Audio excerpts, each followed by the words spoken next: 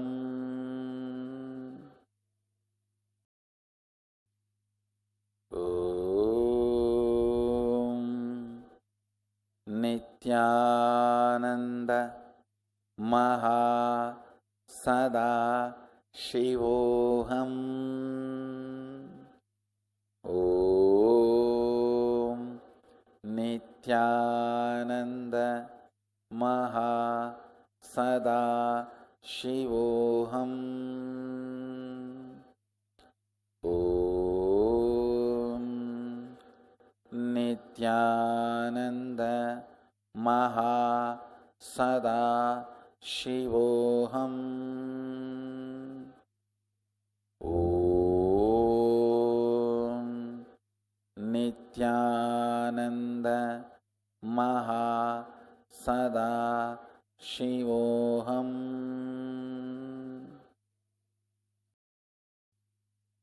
Om Nithyananda Maha Sadashivoham. Om Nithyananda Maha Sadashivoham.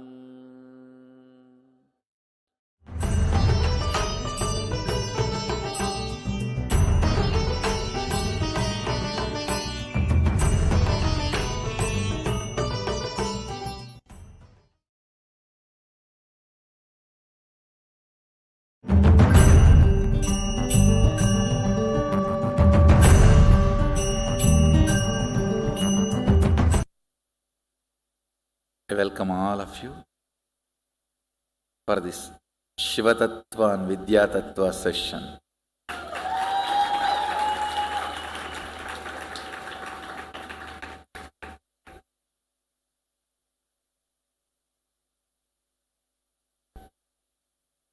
Let's invoke Mahadeva's presence, Mahasadashiva's presence.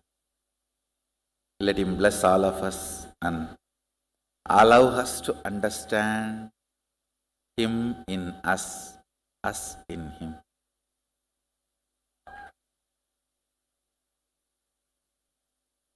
Things I'm going to talk are too strong. Till now, whatever you heard. If it is 1 unit confusing, this will be 1,000 unit. Not actually confusing, I should say the too strong understanding and you seeing me is very important. Lot of Sami Onnada moment will be happening, so you seeing me is very important. See, one thing all of you understand. I'm initiating you into deep understandings and powers. It will all click when you start living more and more. It will be like a digestion. Every day you take bath, while you are under shower, suddenly something will click. While you are going for two, something will click. While you are brushing your teeth, something will click. How many of you are constantly seeing nowadays, whole day, something is clicking. Because I am injecting you guys with intense energy. See, it needs certain kind of a muhurta to be developed. Muhurta means where you and me are in a friendly meeting space where things can be told as it is, where the deeper understanding can happen, where Amrita Kala can be transmitted. See, I have spoken only about 5 dimensions. Length, breadth, depth, time, space. I have not spoken on all the 11. Now I am going to speak on all the 11. Understand all the length, breadth, depth, these are all different dimensions, different planes. Space in you and the space outside you where you are living, and the whole space is actually one and the same. Your self-doubt, self-hatred, self-denial makes you feel they are separate and you are separate. Fortunately, your self-hatred is not more powerful than my ability to initiate you. That's the good news. See, fundamentally, Mahadeva, when he describes this Vidyapada and Shivatattva, Vidyatattva and Shivatattva, the whole chapter is called Vidyapada, Mrigendragama. It is actually fourth part of Kamikagama, but this chapter is so independently intelligent, Mahadeva has given a separate title for this as Mrigendragama. How many of you are able to cognize, even roughly, that space is one and the same?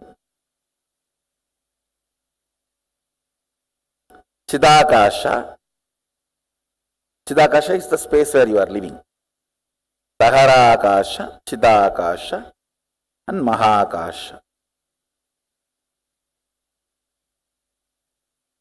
I want all of you to know, if you have teleported 21 times consistently, the Akasha element has fallen in love with you and it is in tune with you. You are in oneness with Akasha and you don't have death. When you leave the body, you will not lose memory. The moment Akasha element, you have oneness with Akasha element, no more death fear. I am going to introduce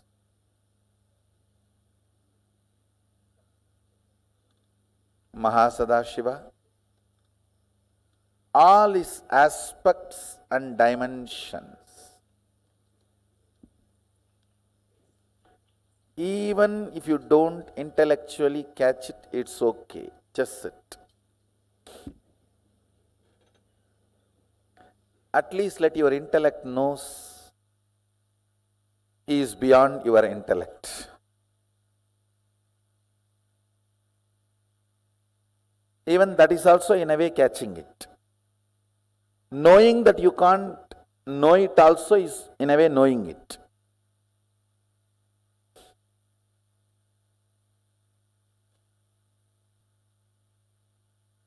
So you can see Mahasadashiva's, the way he describes himself in Agama with Adi Shakti. You can see him with 25 heads. I should say, head without third eye is head. The moment third eye is awakened, it is no more head, it's identity. Head becomes identity when third eye is awakened. Till your third eye is awakened, even if your head is cut, no use. Nothing is lost. Because nothing worthy is there in the head. Once the third eye awakens only, you become an identity. So, because your existence is needed. Your existence is needed for you, for society, for humanity, for the universe. Till third eye is awakened, your existence is nothing more than these animals in the slaughterhouse. People look at that only as a next day meal. It's not looked as an animal. Of course, that is not right. That is the next. So you can see him having 25 heads. First layer 9, second layer 7, third layer 5, fourth layer 3, last layer 1. Listen, Actually, this 25 is not number 25. It is just countless. Any identity is part of Mahasadashiva. Then it is zillion or zillions and zillions. It's countless. I'll explain, then you will understand. Please see this. Below the 9 heads, they represent unit dimensions of the cosmos, like a length, breadth, depth, time, space, the unit dimension. The other 4, don't worry about it now, I'll explain later. Let me give you understanding step by step so you understand it is your own head. Listen. The lowest rung, that lowest line, represents length, breadth, depth. Why I want you to understand, by understanding it you will understand you also have all this in you. Some of your heads are not awakened, that's all. You also have all these. Most of you are awakened only with the first head. That's why only one head length. That's all. That's all you know. In this length and in this length. For all greed, for all fear, over. You know only length. Listen. First unit, length. All of you understand. Your logic. Breath, your visualization or emotion, heart. Understand, as long as there is only length and breadth, only these two exist. But when the length and breadth gets matured to depth, not only depth is born, in depth there are many other things born. Listen, when there is a water and land, these two are separate 2 units. When the water and land gets mixed, not only the fertile land is born, in the fertile land multiple things are born. How many of you are catching it? That multiple things in depth, when the length and breadth operates, the first thing starts is Shabda. Shabda. In depth, length and breadth crisscrossing. Your visualization and your logic crisscrossing. In depth manifests Shabda. Like one man, one woman becoming husband and wife and living in a home creates Shabda. Man is length, woman is breadth, house is depth. It is not just length, breadth, depth. Now the side effect starts. So that is why from the head of the depth, the multi-dimension starts. The next second layer is not called second layer, multi-dimension.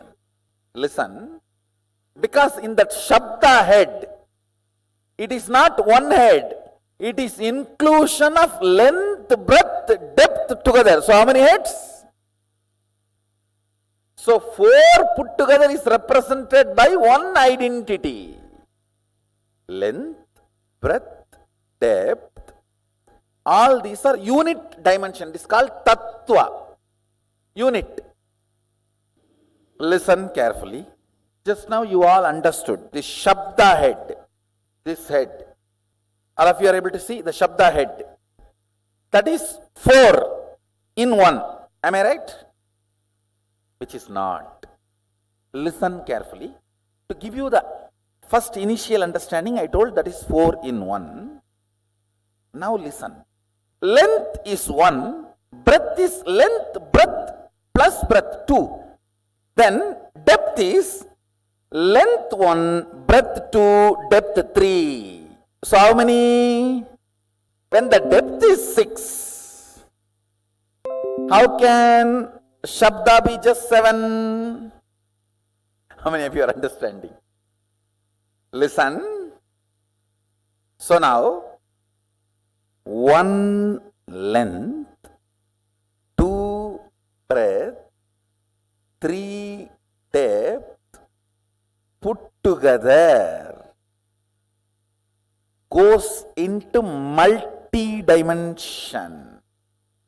So it is not 4. It's how many? Let's calculate. Length 1, breadth 2. So how many it becomes now? Plus 3 of the depth. So then 6 plus the 1 Shabda, the which is outcome of the 6. So how many?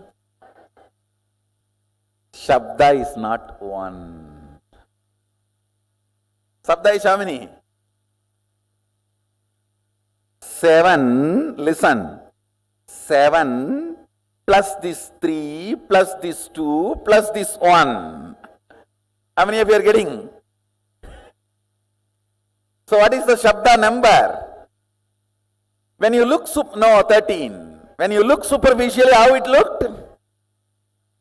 No, first 4. 1 layer depth. When you look, how it looked? 7. 1 more layer depth. When you looked only where it is coming. So the Shabda head is not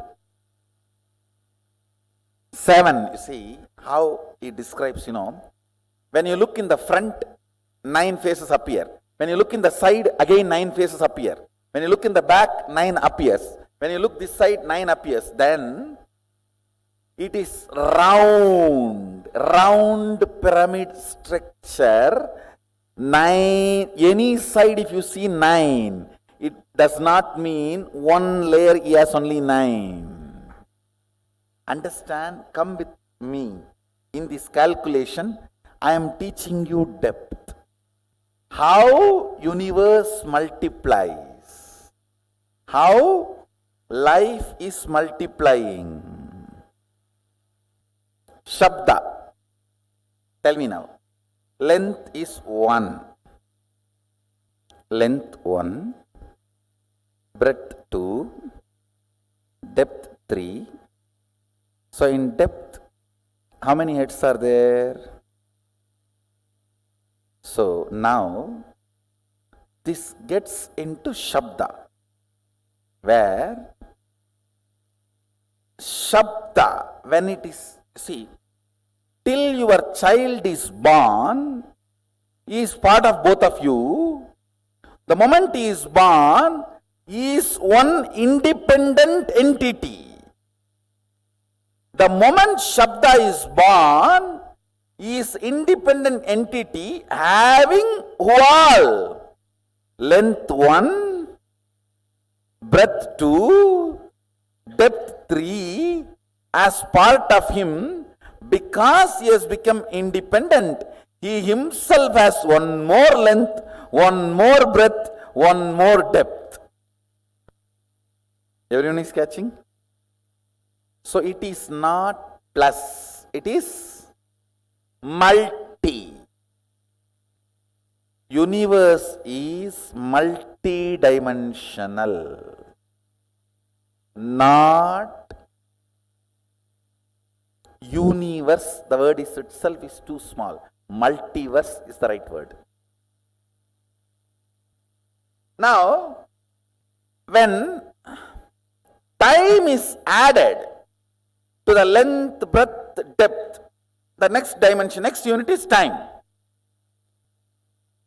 But understanding this in your cognition is very important. Time, when it is added, time is not 4th head, 4 head together, which is not 4, which is 1 plus 2 plus 3 plus 4.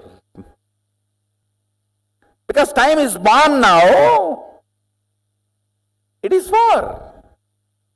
Now, when the time and Shabda gathers, forms Nada. Nada means defined sound. If the time, with the time when it forms rhythmically, it is called Nada. Shabda is wild sound. Nada is language. You understand the difference? Shabda is wild sound. Nada is language. Shabda is wild river. Nada is embanked canal. Nada kala is pure drinking water. I'll explain about that next. It is in Nada kala your will is created. Understand, your will does not belong to a language. Sometimes even what you don't describe will become reality because it belongs to intelligence. See, when you create a will to manifest power, your wordings will never be adequate. How many of you understood that? The word you generate for manifesting powers, your will, the words you generate will never be adequate instruction. It will be like a legal document only. Unsaid, unforesaid, foreseen, unforeseen. A person who can bring integrity to his thought current only can experience Nada kala. Means while you are thinking, completion. Listen carefully. Listen. While you are making a will to manifest power, if you are not comfortable and complete enough about the instruction you generated, and you are feeling very unstable, little incomplete, I don't know whether I did it right and am I completely creating the word. All this, how many of you are having? That is what is non-integrity with yourself. That is why insistence on integrity. You understand, integrity is not morality. It is a spiritual power. Ability to make a clear will. Hey, this is it. Leadership, integrity is one and the same. Chastity and integrity is one and the same. Listen now. I am not asking you to practice integrity as a morality. I am asking you to practice integrity to define your Nada to Nada kala. Means subtle purification in your thinking. Subtle purification in your thinking makes your whole body ecstatic. Listen, there's a beautiful story. Somebody goes to this great Swami Brahmananda, who is literally considered to be son of Sri Ramakrishna. In Ramakrishna mission, Swami Brahmananda has a higher place than Vivekananda. If you are an insider, you will understand. Brahmananda is considered to be the spiritual son of Ramakrishna. This Brahmananda Swami, somebody goes to him and asks, I want sannyas. I want to be brahmachari and sannyas. He was actually sitting and peeling that potato, Bengalis, potato and sugar. Even if they want to commit suicide, they will add that in the poison and drink. Bengalis, even if they want to commit suicide, they will add potato and sugar in that poison and drink. Only then they will commit suicide. If there is any Bengali, don't feel offended. So he was peeling the potato. Mach mishti tamak, that is their life.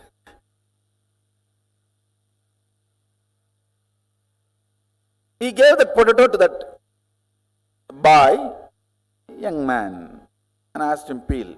That guy was shocked. I came for sannyas and he is giving me the potato and asking me to peel. He peeled. one potato, and the Brahmananda Swami took the potato and said, "You will not be a sannyasi, get lost.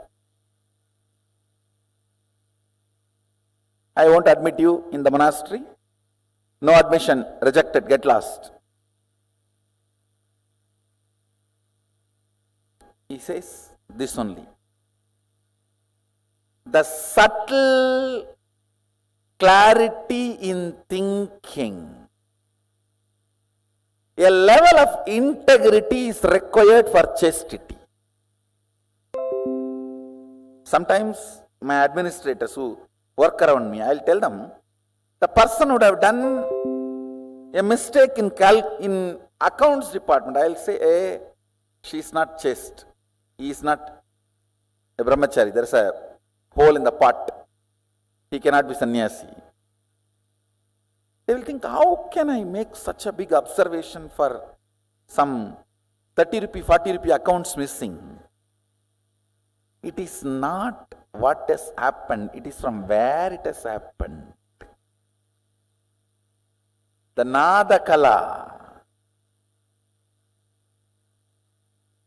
Understand, this whole detoxification is to raise your Shabda to Nada, Nada to Nada Kala. To bring you more and more integrated to your thinking. That's all, nothing else. What you want, if you can tell yourself, you can get it because you are Mahadeva. Understand? Length 1, breadth 3. How many of you are understanding? It's not 2. It is 1 plus 1 plus this one, 3. Depth 1 plus 3 plus what? 3. 1 plus 3 plus 3, 7. Because the moment depth is born, that is 3. The moment child is born, you can't keep him as you want. Because he is born out of you does not mean he will be under you. You always have this stupid thing, equating him also as equivalent to you. No, he is both of you put together and his own craziness. You never value his craziness. Understand? That is why you are shocked when you see his craziness. So now, what about time? You yourself calculate. 1 plus 3 plus 7. So what is the number? 11 plus 11. Because the moment time is born, it has all the identities of this 11 into it. Not even 11, 12. Because time is its own independent identity. How many of you are catching? What is space now? No, actually you will have to visualize clearly. 1, 1, 1, 1, 1, 1, and count. By the time coffee has come to mind, no, come back. 1, 1, 1, 1, 1, 1. I am not confusing. I am making you guys understand the futility of your mathematical length. I am just making you guys move to the next level. How many of you are catching what I am saying? It is not pyramid structure. It is living identity structure. See, again it is gone. Tell me now, you are in the time zone. What all you can experience? The very depth of the time. Lengths, all the things. Breadths, length and breadths. Depths, length and breadths and depths. Lengths, breadths, depths and time in time. Listen, I am not confusing you, listen. length of the length and length of the breadth both exist in time. Length of the length and length of the breadth and length of the depth exists in time. I mean, if you are catching, because now time is born, the length of the time. I mean, if you are understanding. You may think, why should I know all this? Because, listen, even all this being informed to your depth, you will play with the powers very properly, and you will know if at all you are stuck somewhere where you are stuck, and you can just clear it. Understand, knowledge is power. Brahmavit Brahmaiva Bhavati. Understanding Brahman, knowing Brahman, you become Brahman. Mahadeva says in one verse, if you just know what gender you belong to, you will simply become brahmachari or highest virile person. Highest virya and brahmacharya, both need not be practiced. You just need to know which gender you are, that's all. All failure in brahmacharya or in celibacy is not knowing your gender, he says.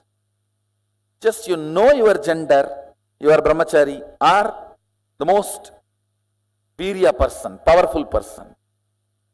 Any confusion, complexity, contradiction created due to sexual attitudes, attributes is just ignorance of which gender you belong to, that's all. Same way he says, any confusion with cosmos is nothing but ignorance, that's all, nothing else. If Mahadeva's 11 gender understanding is revealed to the world, whole so-called sexology and psychology will become irrelevant. That is a separate subject. Let's come back here. In time, what all exists? Length's length, breadth's length, depth's length, time's length. Breadth's breadth, depth's breadth, time's breadth, and depth's depth and time's depth. And time, because it is born now. If you both have not produced a children, that is okay, a child, that's okay. But once it is produced, it's an independent entity. Number 3, understand, multiple things coordinating its existence in tune with the existence of everything is universe. The being which makes everything independently intelligent but continues to make them all operate as independent intelligence is Mahadeva. I'll repeat. Length is an independent intelligent. Breadth is an independent intelligent. Depth is independent intelligent. Time is independent intelligent, Kala. But there is somebody who keeps all this as independent intelligent and moves them without interfering in the independent intelligence, coordinating beautifully without controlling, leading without bossing. By the innate intelligence, they all coordinate and exist and be part of that ultimate independent intelligence. That being is Mahadeva. Understand? This is the unique truth revealed in Hindu scriptures. Neither personality nor just automated intelligence, automated independent intelligence inseparable existing solid personal appearance. No, you have to catch it. No other way. I will sit, I will make you sit, but you will have to catch it. Space, if you talk to space, it responds to you directly. That does not mean there is nobody higher than space. There is somebody leading, but not bossing. Who responds is innate part of the space and above space. Is embodied and above. Mahadeva is Kalabhairava and above. Kala is Kalabhairava, time. Mahadeva is Kalabhairava and above. How many of you are getting it? What all is there in the space, shall we see? Length's length, breadth's length, depth's length, time's length, and space's length. Am I right? Then, breadth's breadth, depth's breadth, time's breadth, and space's breadth. Am I right? Depth's depth, time's depth, and space's depth. Am I right? Now, what will be the number for space? Now, what about the space of the number of time? Time's number and components number. Sorry, the space's number and the components number. Because space is now independent entity. It has its own leaves allotted and its totality. Like your son sits for a dinner. He gets his plate and your plate and your wife's plate. Because he represents both of you. And he is also independent, so he gets his third plate. How many of you are understanding? That is precisely the way the multiple intelligences are operating in you. Now, how many of you understand this God is one is the most stupid, silly conversation human being can ever have? It is more silly than any politician's speech. Politicians declaring they will bring peace. Hey. Understand?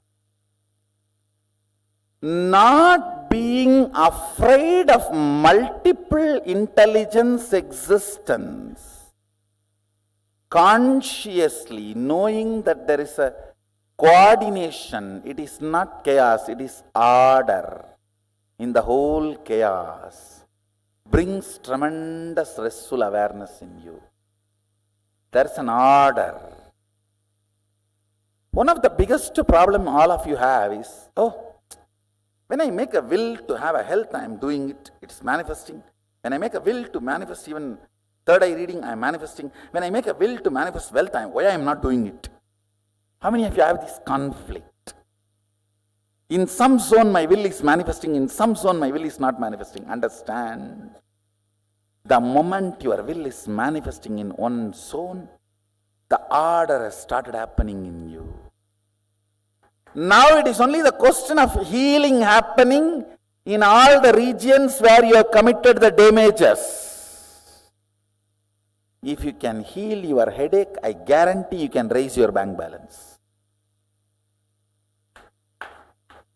If you can raise your bank balance, I guarantee you can just teleport anything from anywhere. You don't need to do shoplifting. No more need for any shoplifting. And nothing will be lifted from shop. It will be sourced from the air. So don't worry. See, if you resist even to understand these numbers, that is what is fear of chaos. You think everything is chaos, anything I can't understand is chaos. Fear of unmanifest, avyakta. When I said Shabda is 4, everyone was very happy. Yes, 1, 2, 3, 4.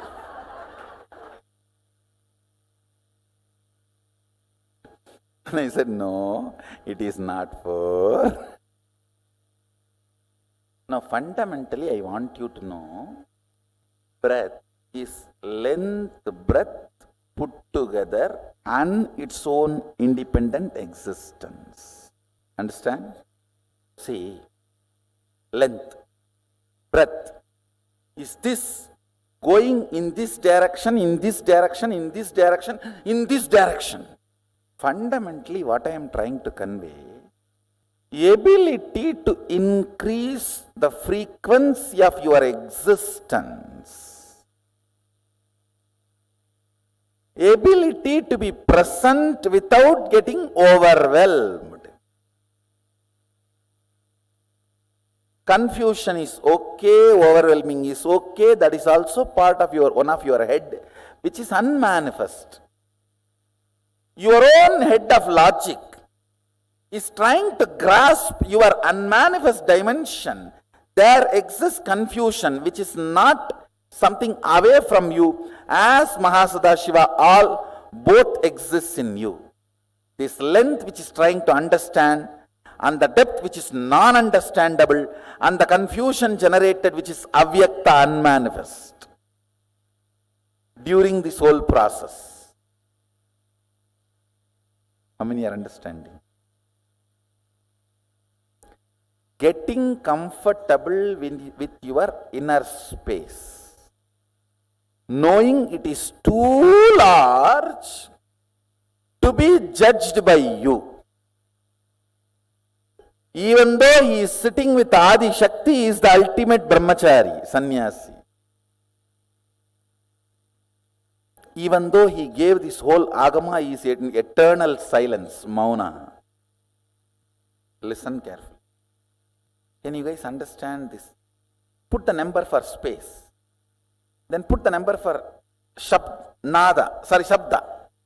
Then put the number for nada. And put the number for nada kala. And put the number for bindu. And put the number for bindu kala. And put the number for amrita kala. See, multi-dimension, multiple dimension. And Shakti dimension. The multi-unit becomes multi becomes multiple becomes so vibrant, it is no more a matter, it is just energy. In Amrita Kala, it is just infinity. How many of you are already feeling headache? Good. Few minutes, shall we put the number? Come on, let me play with your length. Now, after you put the number, I will reveal the fundamental secrets Mahadeva is telling. Every one of you try, because you see, trying makes you engaging. Understand, whether you are able to understand or grasp, it's okay. Engage with those words, engage with those understandings. Shall I just give you the fundamental unit explanation? You see, Shabda is sound, wild sound, Nada is organized language, Nada Kala is poetic music, rhythmic music. When the space is added,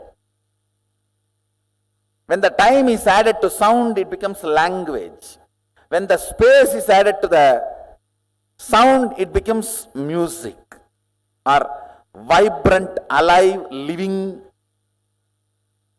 manifestation. All the will is generated in Nada Kala and becomes reality. Then Bindu. Bindu means whatever you are seeing as reality in the front is Bindu. Why? What is the energy that keeps this pillar in the shape of pillar is Bindu. Bindu Kala is purity of this. Like a source of life, source of visualizations. Nada is verbalization, Bindu is visualization, source of visualization, the cosmic visualization. Amrita Kala is just eternal existence, which exists forever and ever. Just existence, pure, undying existence. in all its beautiful, glorified form.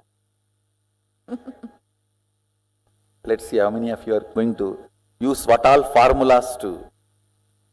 This is called Shiva Vidya. Mahadeva describes this as Shiva Vidya Tattva. Okay? If you understand this only, you will become Shiva Vidya. How many of you finished? How many of you are still doing? How many of you understood it's not possible? And how many of you understood it's not possible and not doing? No question of not doing. Now listen to one line. How many of you think Shabda is totality of length, breadth, depth? From that Shabda appears. Listen. Yes. It appears from length, breadth, depth, no doubt. So you will put the totality of length, breadth, depth to Shabda. But it cannot exist without space. That is why multi-dimension. Anything in multi-dimension may be generated from some of the unit dimension, but it cannot exist without all the unit dimensions cooperation. How many of you are getting? So all the unit dimensions have to be present in even the first of multi-dimension. Understand? I am teaching you the tattva, unit of the cosmos. Can sound, shabda, exist without space? In length, breadth, depth, it will be generated. But it will die the moment it is generated. Only if the space, it can hold it and keep it alive. Without space, can the sound be kept alive? Then without space, the word I utter here, sound I utter here, it will die here. It will never reach your ears. It reaches your ears because there is a space. How many of you are understanding? So, multi-dimension means all the unit dimensions have to be present there.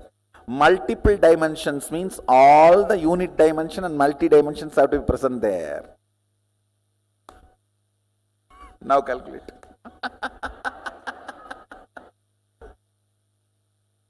You are contemplating on Mahadeva and his glory. Understand? Only when your logic understands, it cannot capture. It allows the breath, emotion to open up, devotion to open up. When your devotion also understands, I cannot capture it. Your depth opens up. Your depth says, where am I to grasp him?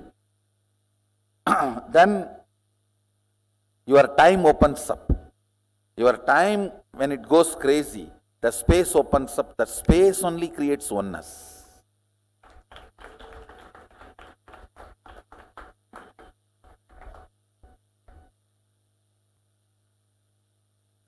Listen. Engaging with infinity is not to measure it, but to get disappeared, dissolved into it. So till you dissolve into it, you have to engage with it. You cannot say, oh, it is infinity, so I am sleeping. No. That is not. You have to calculate now. You have to engage with infinity.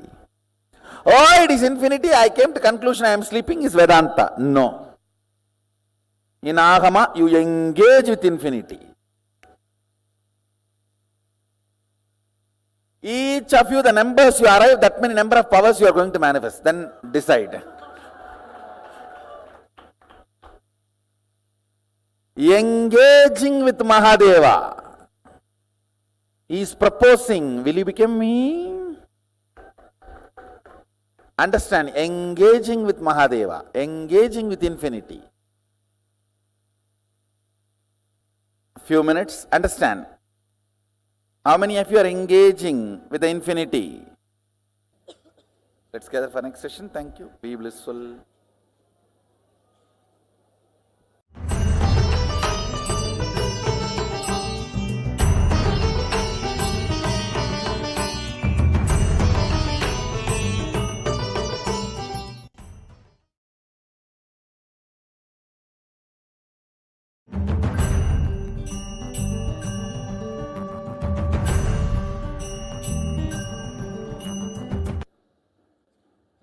Nithyanandeshwara Sadashiva Samarambam Nithyanandeshwari Adi Shakti Madhyamam Asmadacharya Paryantam Vande Guru Paramparam.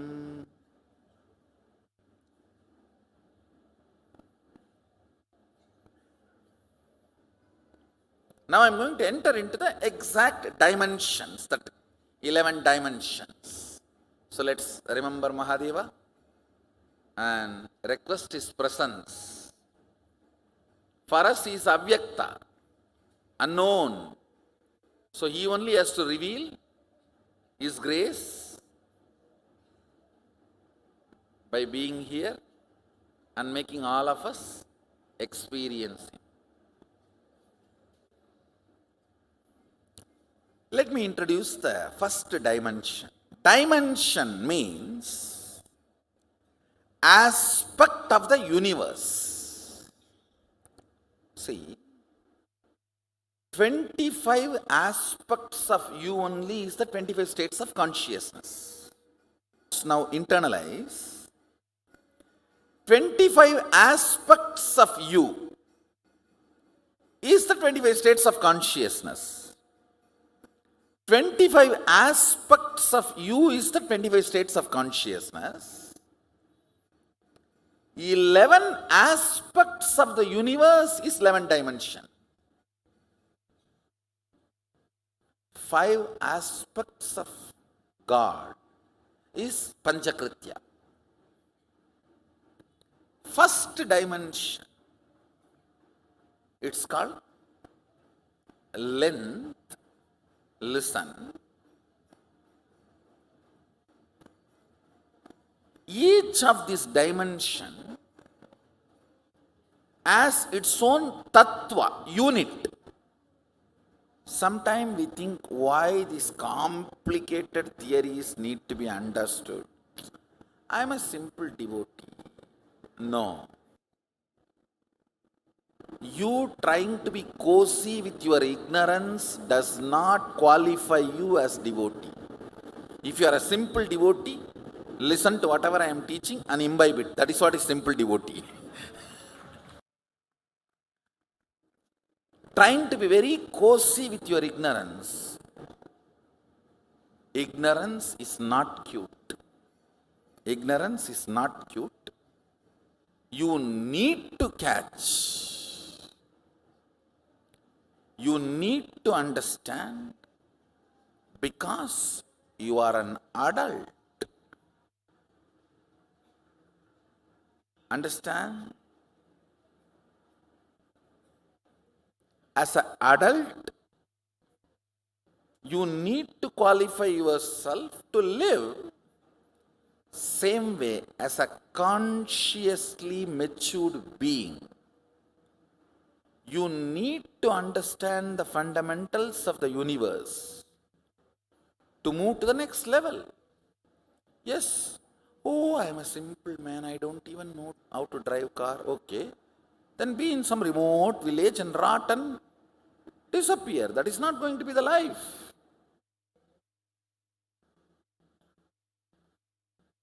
Ignorance cannot be celebrated. At least in the universe. And don't try to make your ignorance cute. Many times you try to make your ignorance very cute. No. No, it is not cute. So understand these basic principles.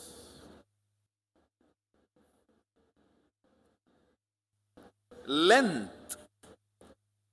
Length means anything which flows with a systematic certain logic.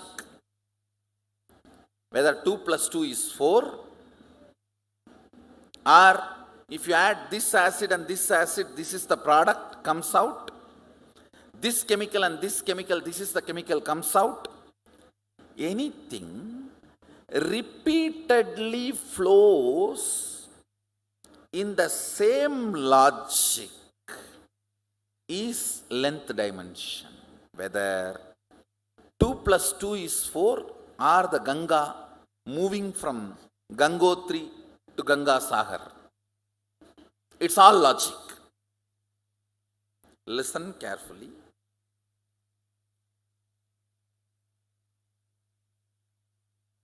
All logic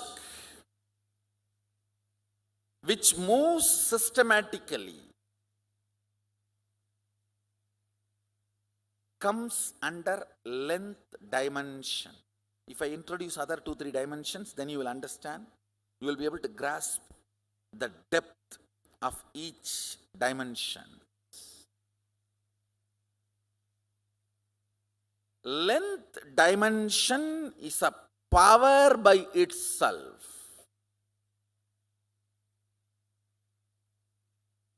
If you master the length dimension, anything which works as per the logic will be under your control. You are master of it. Almost 99.99% of the known Vyakta is logic, length dimension. Whatever is known, 99.99 are length dimension. Your idea of currency, your idea of ownership, your ideas about mathematics, almost much of your science other than the quantum physics and parallel universe from Vedic tradition, much before Newton, the whole length dimension is explained thoroughly by Ganada.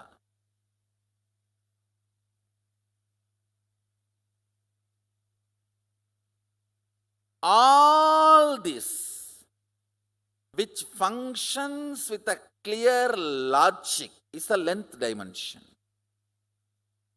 Everything which flows in the rhythmic logic is breadth dimension. Listen, rhythmic logic is different and simple logic is different. Simple logic is length, rhythmic logic is breadth. Breadth does not mean it does not have a logic, and it does not mean it's a rigid logic.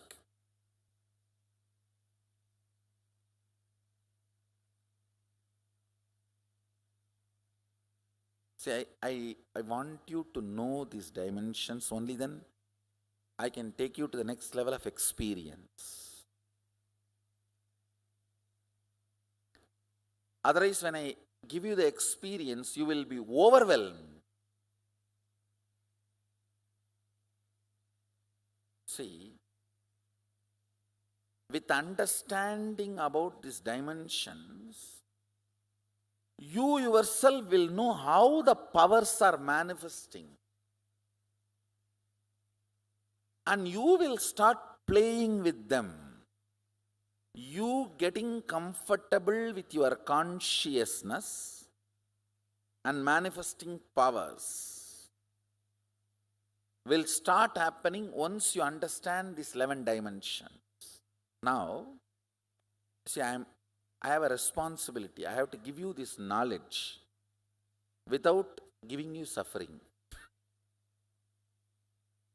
Mahadeva puts that word. There's a clear command. Knowledge has to be given without suffering. All language, all mathematics, all data analysis, all the statistics, all this comes under length dimension. rhythmic flow of logic is breath. Means, it's not that length is not there, but it is not rigid length. It's not rigid logic. Like dance, music, poetry. Poetry is the breadth dimension of language. Silence is the depth dimension of language. Speaking is the length dimension of language.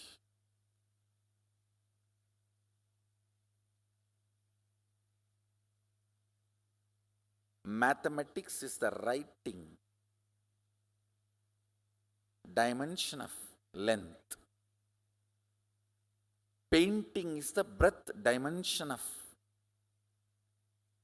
writing. Yantras are the depth dimension of writing.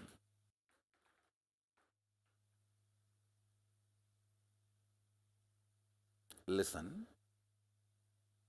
If something is a straight logic,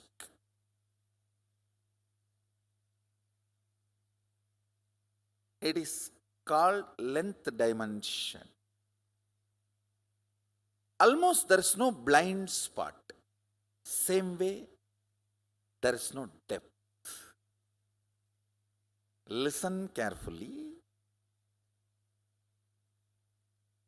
Playing your whole life in length dimension is like a ship in the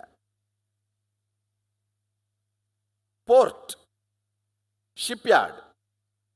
Safe, but ship is not built for it. Ship is safe in shipyard, in port, but ship is not built for that. You are always safe if your life is based on logic, but you are not built for that. Anybody who feels secured by the logic dimension's abundance is foolishly feeling secured. Please listen. If you are cognizing you are very secured because of the bank balance zeros you have, electronically generated zeros in the bank computer screens by the exploiting ignorant stupid guys,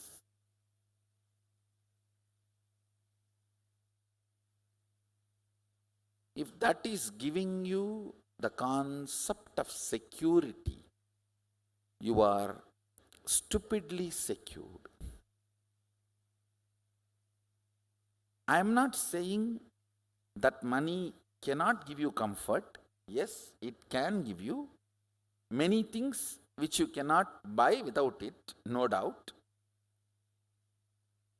But if you cognize that is going to give you a complete security in life, you are fool. It can give you painkiller, it cannot remove pain. Bed is not equivalent to sleep.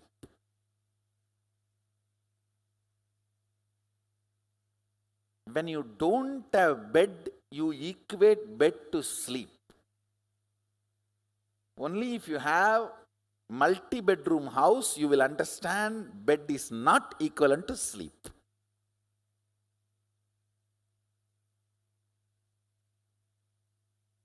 Same way, security you feel based on length dimension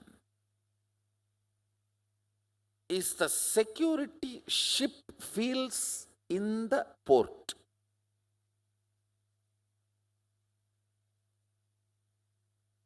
Is that security for the ship? No.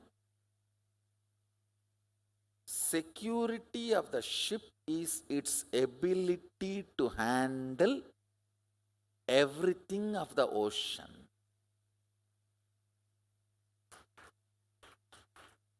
Security for you is your ability to handle all the 11 dimensions.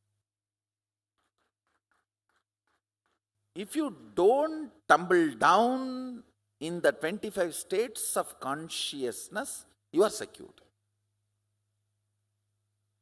The ultimate security, please listen, in the doing aspect and being aspect. Sushupta sushupti, to turyadita turyadita. If you can handle, that is what is security. See, in this, that doing aspect, y-axis, being aspect, x-axis, in both aspects, your ability to handle all the 5 states is security.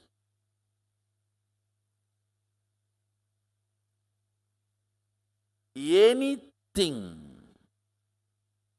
in the length dimension can get you comforts of the external world, no doubt. Comforts which can be delivered to you does not mean security. Maybe you are little more secured than the person who does not have that comfort. But that does not mean you are secured. Security is not relative, it is absolute. Relative security, you call it or you consider it, you cognize it by mistake as absolute. That is faulty generalization. Yes, surely if you have a home, you are more secure than the homeless, especially in this biting cold. No doubt. You think Yama cannot walk into your room? That is where you are a fool. You are little more secured than a homeless is a right statement. But you are secured in your home is not right statement. Comparatively secured, but unfortunately, your cognitions carry a lot of blind spot. When I am explaining now, you understand, okay, but when you are relaxed, when you are on your own, what is your cognition? Listen, how many of you really cognize when you are on your own? Money is a big security. With money you are secured. It is a blind spot. Come on, let's understand. With money, you are better secured, not secured. So you need to clear the blind spots.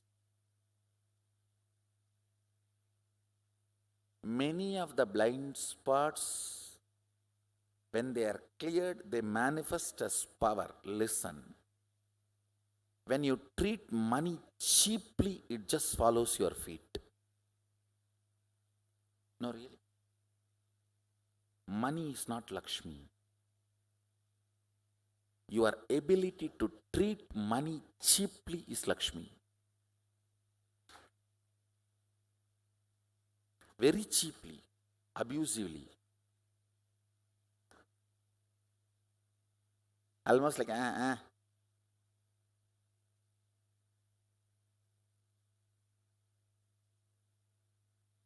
Because, listen, if you come to an understanding what is real wealth, you will just know how to keep the wealth running behind you. Listen, now I am giving you a very important understanding. You need to come to these cognitions. That is why the lessons about the 11th dimension. These cognitions are needed. Actually, I am teaching you how to come to powerful cognitions with this 11th dimension. With this 11th dimension, the two important results you need to achieve. Mahadeva says the first result is manifesting powerful cognitions, then manifesting powers. Listen, there is a big difference between these two. Listen carefully. If you read through third eye, it is manifesting powers. If you realize if my third eye is available for me,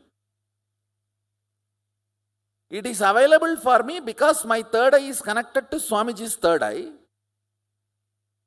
It means I can connect with his third eye. If I can connect with his third eye, I can connect with anyone's third eye. And using anyone's third eye and starting reading is manifesting powerful cognition. Understand now, I want you to manifest powerful cognitions about life, wealth, everything.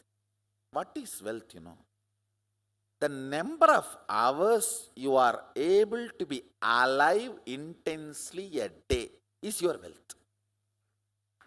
Number of hours you are alive without being shaken by your chemicals and hormones. That's wealth. That's Lakshmi. If you cognize this, you will go for the wealth which is in your depth. Even if the logic, number, currency, money is around you, you will not feel you are wealthy. Only if you achieve this, you will feel you are wealthy. With this, all this will be always serving you. Vishnu is all the time sleeping, but Lakshmi is pressing his feet. Because he is in right cognition. And you are all the time pressing Lakshmi's feet. Not even Lakshmi, Kubera's feet.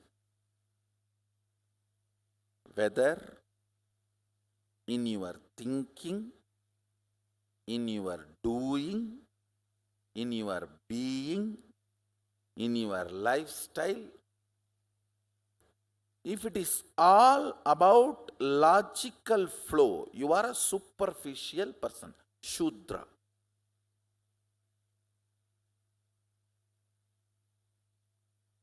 Superficial person is Shudra. If you know, when you get up from the bed, if you know your whole day till the time you are going to come back to your bed, you are a Shudra. Don't live that life. You have not taken something great. If you have taken something great, you will not know your whole day. You will not know what kind of a client going to come, what kind of a people you are going to meet, what kind of a possibilities are going to open up. Understand, if you know your whole day routine, from morning till night, you are living in the length dimension. Your security is false, your wealth is false. When some accident happens to you, you will wake up. Oh God, everything for which I was working, it was all false.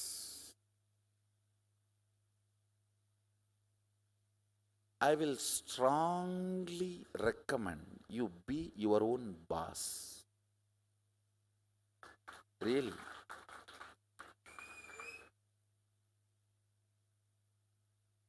Understand? Now you all know there are multiple births. Even if you don't fulfill now, you will be fulfilled in the next Janma, but be your own boss. By working for somebody, you will never be fulfilled. Let that be done by the people who are not introduced to these great truths. You may say, then who will work for others? There are many fools. Let them work for you. You fulfill your dream, or you will be hired by somebody to fulfill their dream. My disciples, thou shalt not work for others.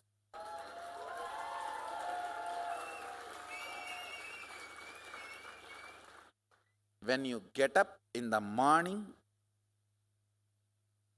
I don't want to say you should know your whole routine. I only want to say you should have freedom to explore your whole routine.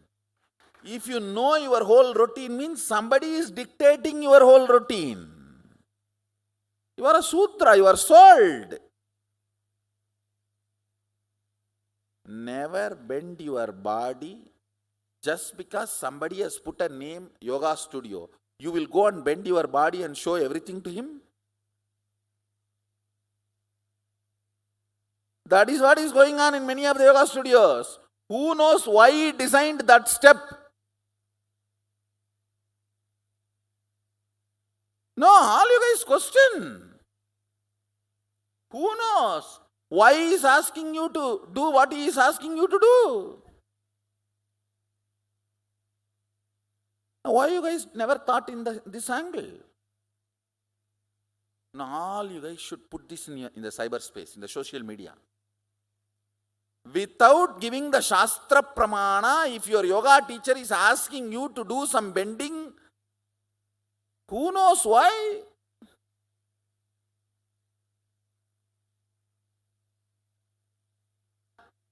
Why you guys are not thinking in this angle? Come on. Sorry for being little graphic, but I have to tell you the truth.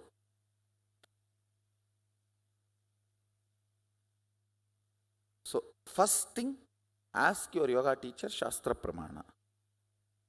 Why should I bend? Just because somebody puts the board, yoga studio, you will go on. All right. It's graphic, but truth need to be told. Truth need to be analyzed. Same way now, when I am giving you these understandings about dimensions, this false security given by the length, anything which can be multiplied or divided, this false security stops you searching towards the real security. Understand? If you are not given the false security, you will not stop till you find the reality of the life. This false idea of retirement insurance does not allow you to think beyond the retirement, death. I tell you, the best place to be born and brought up is Indian village middle class family.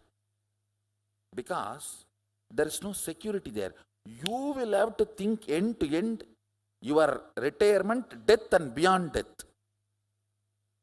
So you are forced to develop a cognition till the end. First death I faced in my life, I am forced to decode death. Crack the code. I have to crack the code. Till then I cannot sleep. Because I am very clear, I was not given any false security.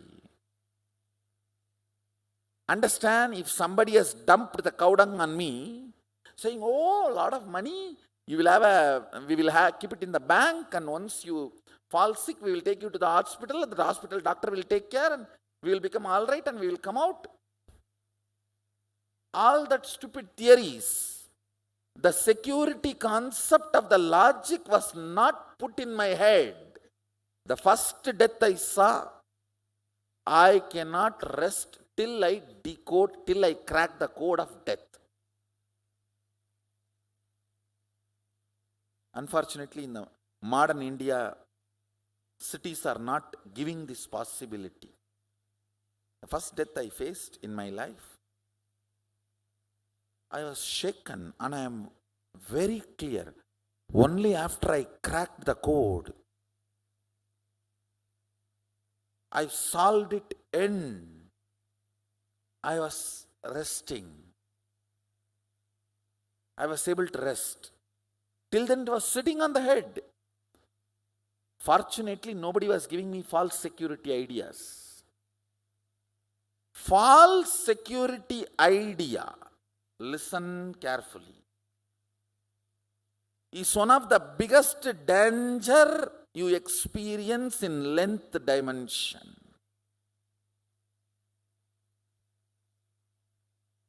Breath is rhythmic flow of logic. Understand?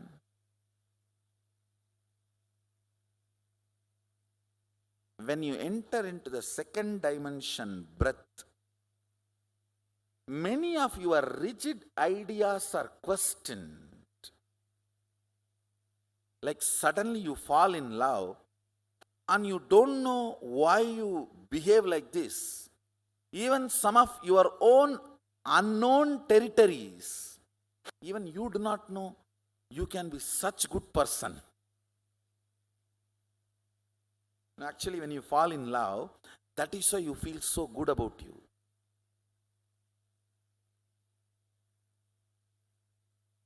Many of your known logical conclusions are questioned. Usually you will be very selfish. If this is there, this is for me today and this is for me tomorrow. When you fall in love, many of those conclusions will be broken, which gives you a very deep feeling that good about you.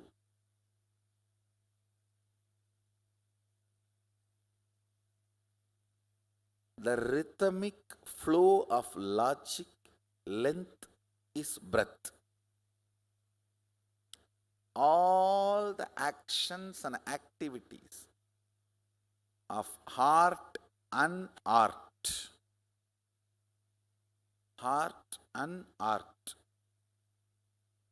goes into breath dimension, where there is a logic, but there is a flow, not rigid logic.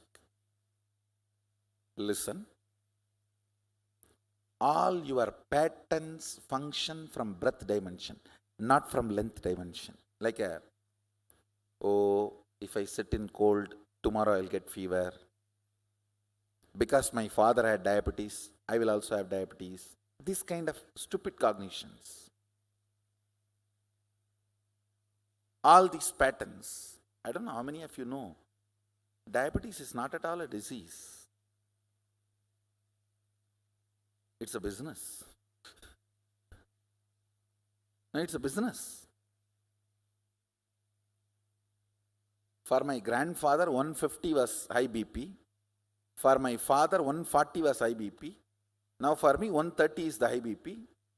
For our next generation, 100 will be high BP. Who is deciding? BP medicine sellers, pharmaceutical companies. It's a business. Anyhow, listen, I'm only going to introduce today whatever is known part, because Mahadeva gives instruction, without suffering I have to teach you.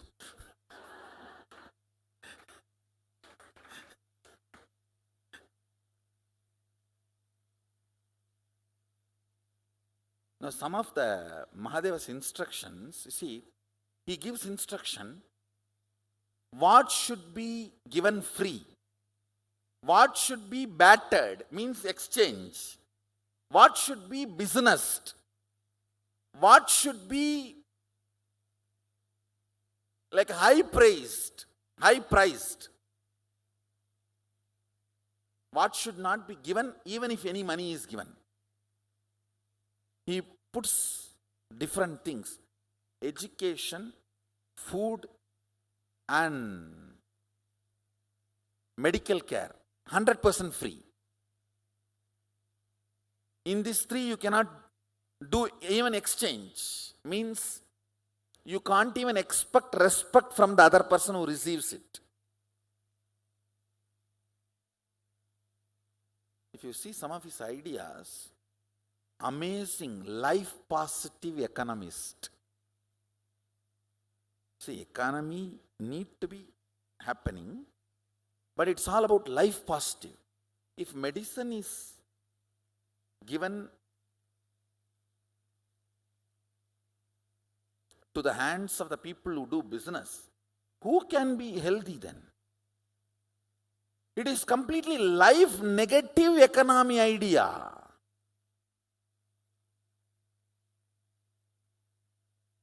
Understand, all life negative things should be made difficult. All life positive things should be made free. He's a complete life positive economist. It's all for life. Maybe I'll write a book on Mahadeva, the great economist. Mahadeva's ideas about economy.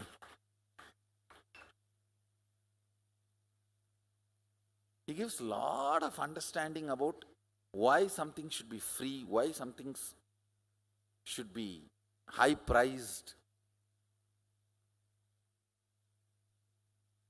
Rhythmic flow of the body language is dance. Rhythmic flow of the verbal language is poetry. Rhythmic flow of the sound is music.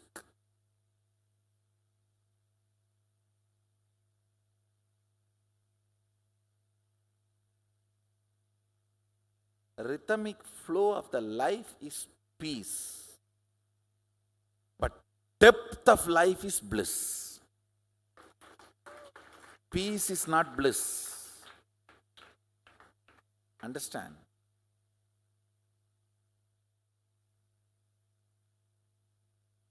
Powerfulness of the length is relaxation.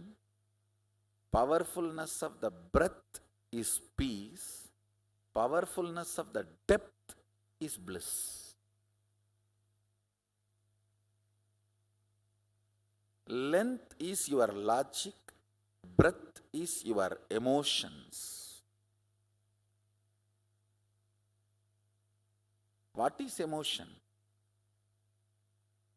A logic out of which you functioned many times, now you automatically function based on that logic is emotion. Packed logic is emotion. How many of you are understanding what I am saying? You know, in this situation, this is the way you have to behave. Because many times this is the way you have done. This way your father has done, your grandfather has done, your grandmother has done.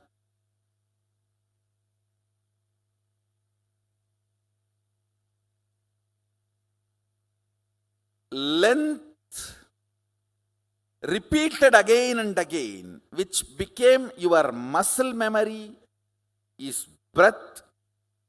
Breath repeated again and again, which became your biomemory, is depth. Depth is your conclusions. Depth is the cognitions and conclusions you carry about you, life, God, people, everything.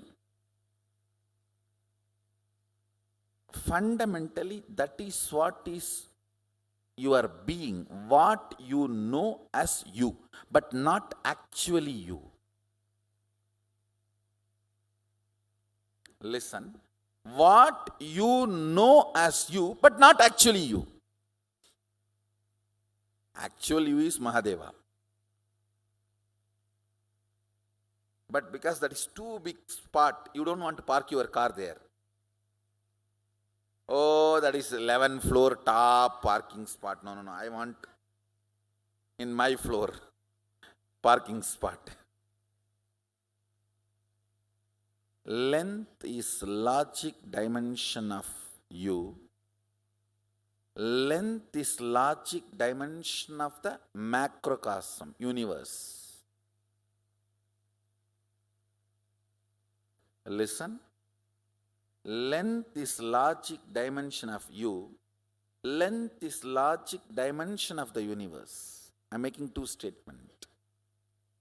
Length is logic dimension of you, macrocosm. Length is logic dimension of universe, microcosm. Telescopic and microscopic simultaneously. Listen to this word. Telescopic and microscopic simultaneously. It can get into your DNA movement and it can get into planets and universes movement. This whole thing which functions on a logic is length dimension.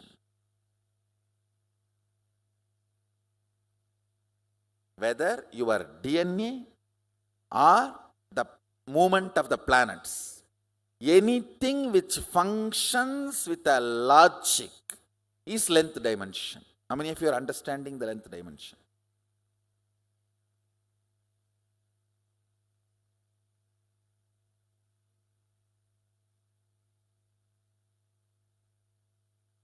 This is what is little, you may feel little difficult, but the truth.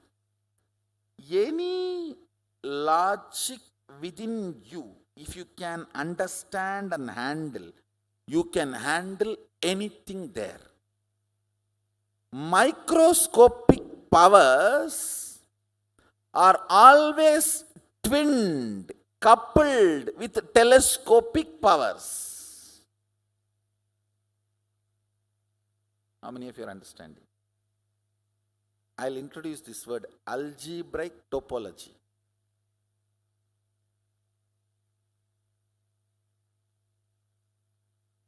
Mapping of microscopic logic and telescopic logic at the same time.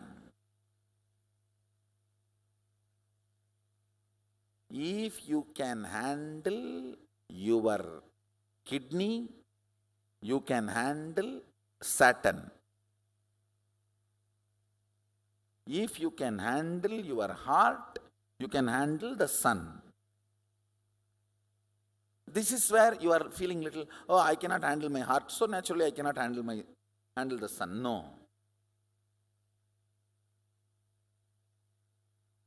I am saying, just open the doors here, too easy because it is too close. You can open the doors there. Balancing, ability to balance the hormones of the body, ability to play with the whole nature. That is what is Savitri's chastity. By her chastity stopping the sun. The powers of microscopic being projected into telescopic. Just ability to handle the hormone. Ability to handle the hormone is chastity. Ability to handle the hormone is brahmacharya, that's all. Just with this power, moving that,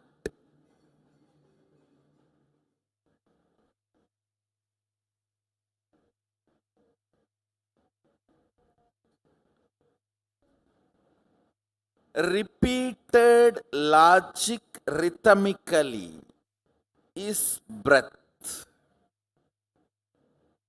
your heart, emotions, whether microcosmic level or macrocosmic level.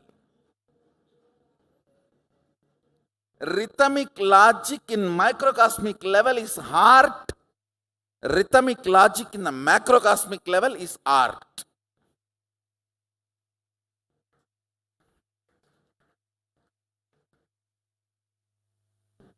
Cognitions from which length and breadth erupts out is depth. Z-axis from which the Y and X erupts out is depth. Conclusions from which your logic, your emotions erupt out is depth. How many of you are understanding depth? See, in 3-4 agamas, Mahadeva gives various definitions of this Jnanapada, but all of them are in sync. I am compiling the whole thing and presenting to all of you. The very thought current, I am mapping it in English. Just these modern day words, this algebraic topology and all, I pick it up from the internet, that's all. Otherwise, the idea of telescopic and microscopic is directly from Agama. The Brahmanda and Pindanda. Of course, the word is the telescopic and microscopic is from internet. But the Brahmanda and Pindanda, both functioning in, it's called the Trishul of both edge. If you see, Subramanya will be carrying a Trishul with both side Trishul. That is a symbol of knowledge, Vidya. Understand? The symbol of knowledge is the Trishul, both side. Subramanya carries. So microscopic and macroscopic, both. Telescopic and microscopic, in both direction, the power manifests simultaneously. Brahmanda and Pindanda, in both it penetrates. I'll repeat. Logic of you and the universe is length dimension. Rhythmic logic of you and the universe is breadth dimension. Cognitions from which the logic and rhythmic logic of you and the universe manifests is depth dimension. So with this, let's gather for next session. Thank you. Be blissful.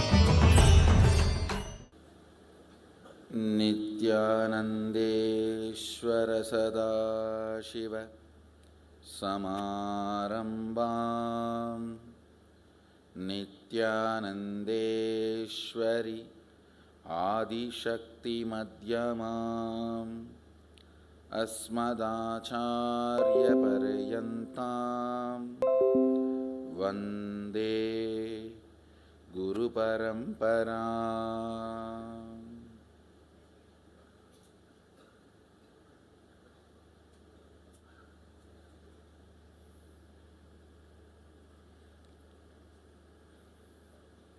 I welcome all of you with my love and respect. I am introducing the Vidya Tattva. The next most important part of Mahasadashiva, this one session, please understand, this is the essence of the purpose of the whole universe. Don't think I am exaggerating. Whatever words I use to glorify Mahadeva, it is only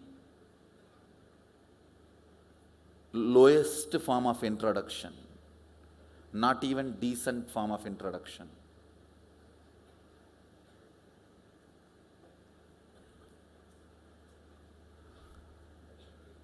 I am not going to talk in this very stupid way of, oh, all glory goes to God and all that language. No. All glory is God. What goes to God?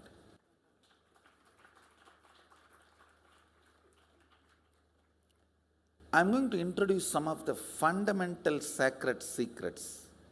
One good thing, introduced properly, these sacred secrets become just part of your very cognition just by the introduction, because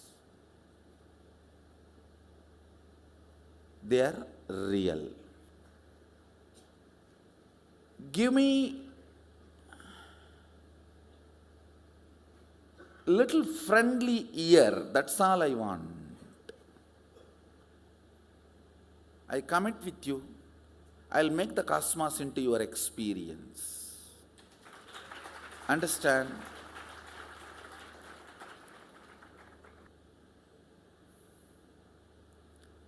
I'm going to introduce cosmology, Vidya Tattva.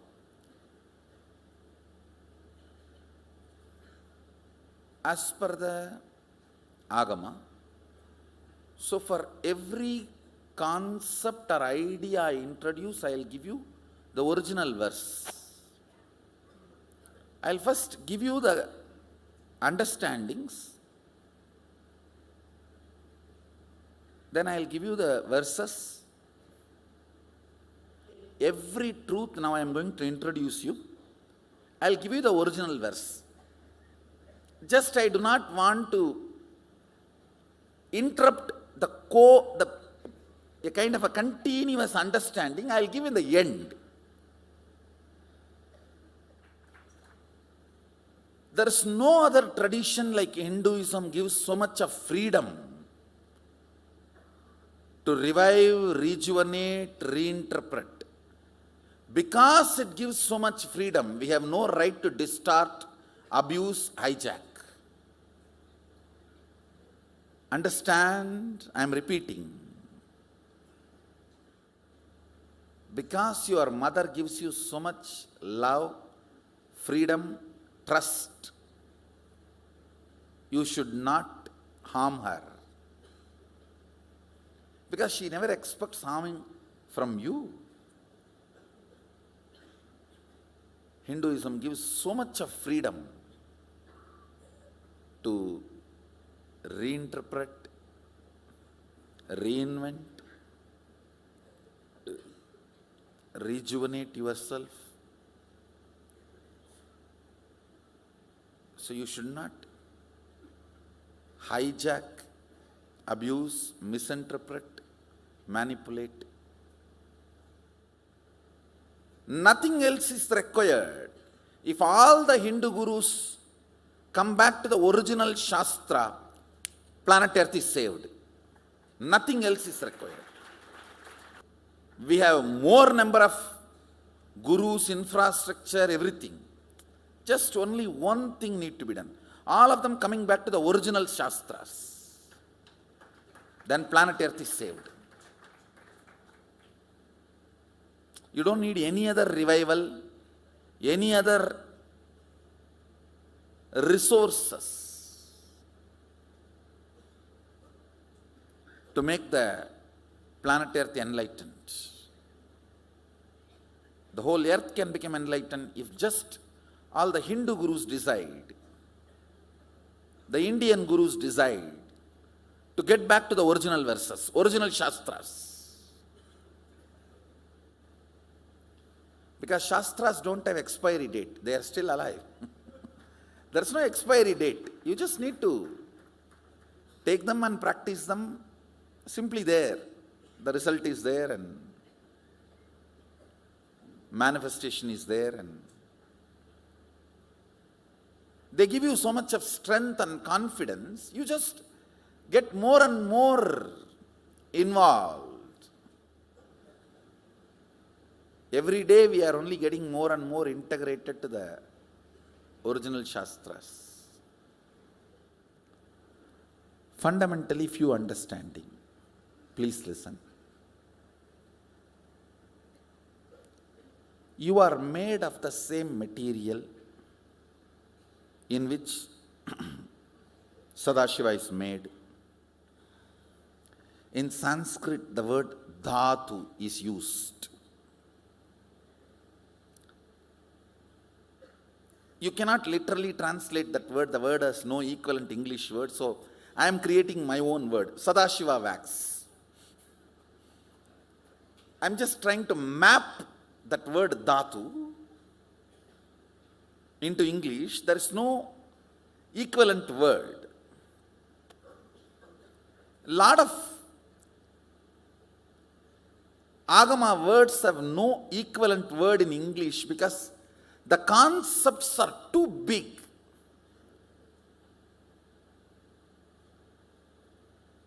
Unfortunately, the English language did not evolve to capture these concepts. Understand? I am not condescending when I utter these words. I just have to tell you exactly what it is.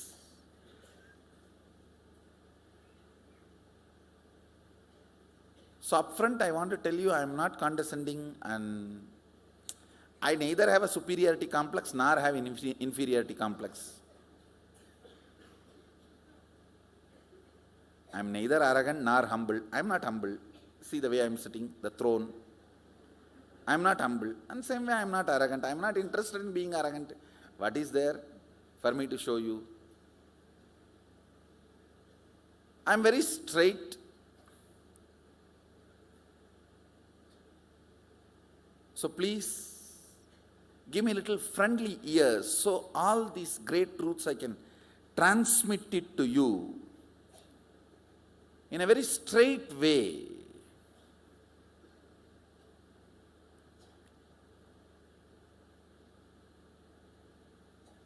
So this word, when I utter Sadashiva wax,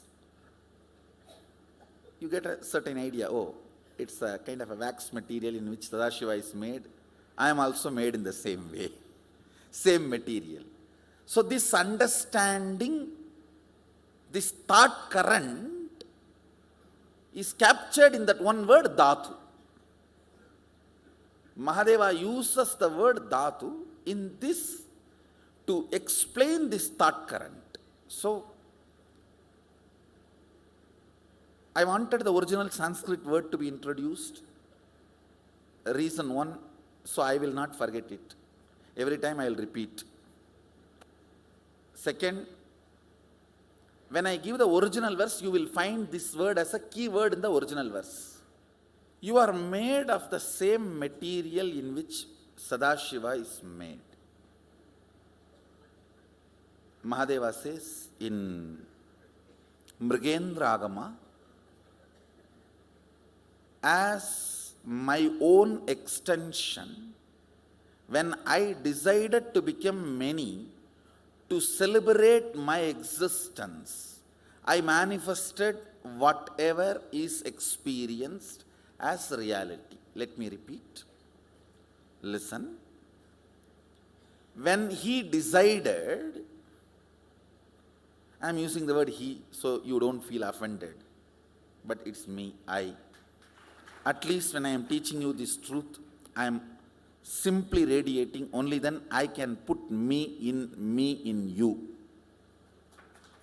The me in me is only sitting as me in you. These two only is talking to each other, Understand, I can only talk to me and give my understanding. I cannot talk to anybody else and give my understanding. So the me resides in this as me, is residing in all of that as me, so that me, through this me, talking to me.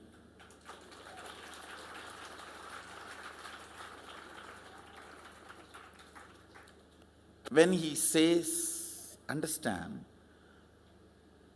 when I say I am him, if you don't offended, only then you will have the confidence to say you are he.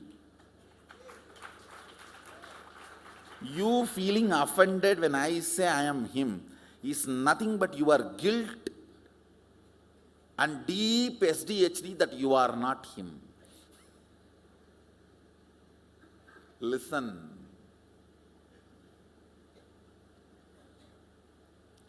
Guts to say I am him.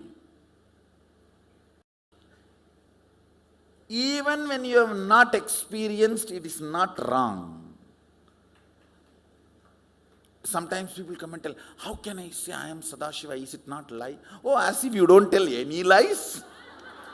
Come on. Oh, what a great integrated person. Tell a lie which is going to lead you to higher consciousness than telling lies which is leading you to lower consciousness. Even if it is lie, it's okay, start telling.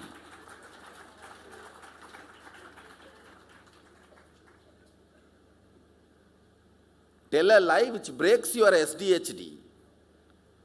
You are telling lies which is strengthening your SDHD. And now I am telling you, please understand, Mahadeva is very clear. Even when you are struggling to realize his existence as you, he is you. Understand? I am repeating. Even when you are struggling with your self-doubt, self-hatred, self-denial, to realize you are Sadashiva, even during that period, you are Sadashiva.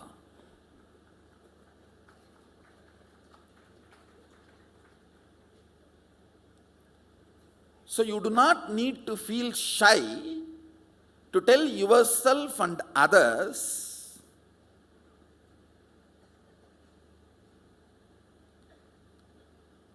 you are made out of the same material wax Sadashiva is made.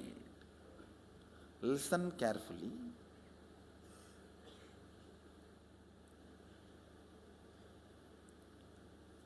Getting offended is nothing but you so strongly believe you cannot become Sadashiva because you cannot become, I also can't become. Because I have become, I strongly believe you can become. Because you can't become, you strongly believe I have not become.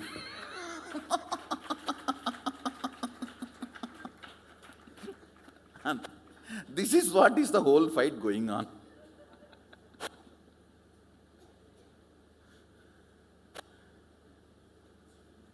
The first truth I want you to understand, you are made of the same wax in which Mahadeva is made, Sadashiva is made. Second, see, I am taking you step by step because I am going to give all the original verses. So you will find whatever now I am telling, like a verse 1, verse 2, verse 3, he is giving a very beautiful, how to teach a beginner. So I am not jumping. And even if you think, oh, I have heard all this from Swamiji already, it's okay, listen once more. Because there are many people who are new. For their convenience, I am repeating step by step. And also it is good as if you heard and became enlightened or what. Listen, it is nothing wrong in listening once more.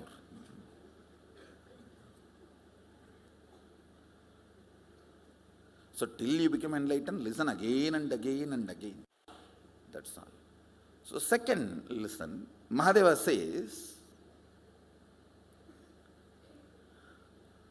I become many to celebrate my existence.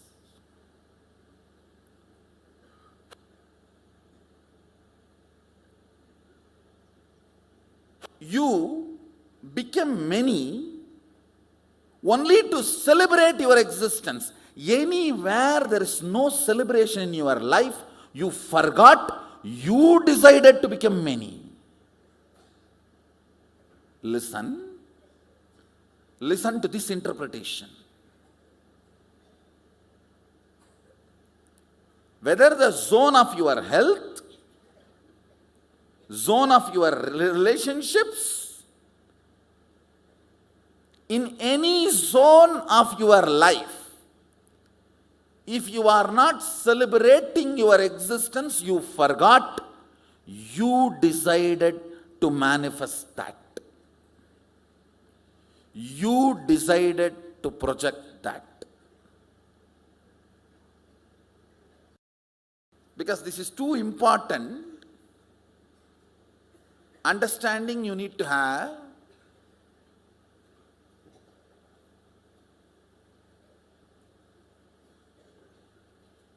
Wherever you are not celebrating your existence, whether your health, your relationships, your wealth, your relationship with humanity, your relationship with life, your relationship with nature, your relationship with existence, your relationship with cosmos, anything you forgot, you decided to become that. You decided to manifest. If you know you are manifesting, it is celebration. If it is not celebration, you are manipulating your own manifestation. Next verse, Mahadeva is introducing why he is talking about cosmology. Please listen carefully. If you don't know cosmology, after your death, even if all the 11 dimensions are there, you will not recognize them. Now, do you understand why I am introducing cosmology to all of you? Please understand. If you cognize there is only one birth, there is only one plane, and there is no next birth, there is no other higher planes. If you function only on that cognition, after death, when all the dimensions of the universe opens, you will be overwhelmed, you will not recognize any of them. You will be stuck to your dead body. That is why the religions which teach only one life ask the body to be preserved. Please understand. Here I wanted to clarify, I am not going to criticize or put any religion down, but I am going to tell you the truth as it is. And also I want to tell you, whatever now I am saying as Shastra Pramana, I tell you with all my integrity, Mahadeva has given this as an experience to me.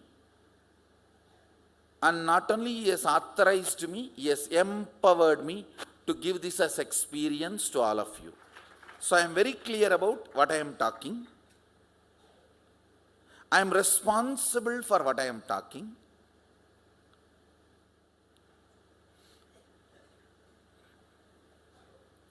Let me tell you one incident happened in my life. In Bangalore, I was giving a satsang on Ashtavakra Mahagita. I received the information my father passed away, massive cardiac arrest, and he passed away. My mother was in the satsang. So I continued the satsang, and after the satsang, after darshan, when I got into my car, called the mother and made her sit in my car, and she's a village lady.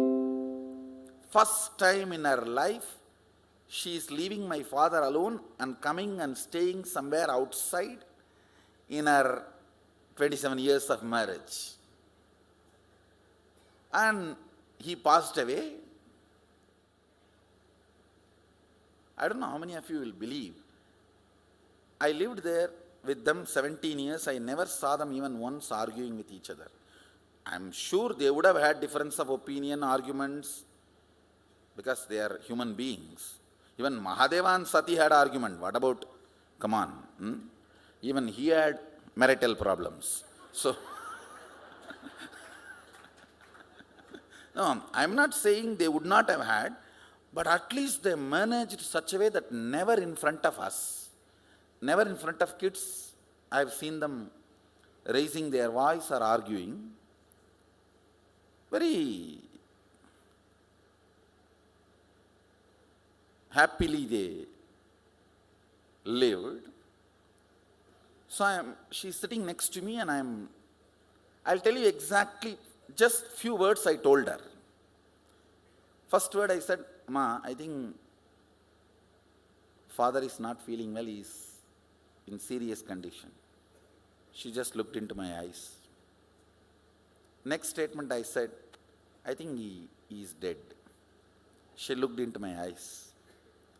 Third statement I said, please understand, I'm talking to my mother inside the car where nobody is there. It's a complete private conversation. I told her, you know, I can bring him back. Do you want? That's all I asked. You know, I can bring him back. Do you want? The statement she made, I tell you with all my integrity, Swamiji, that is between you and his soul. I will not interfere. That is between. Just now she received the news, and she knows I can bring him back. She's a village lady.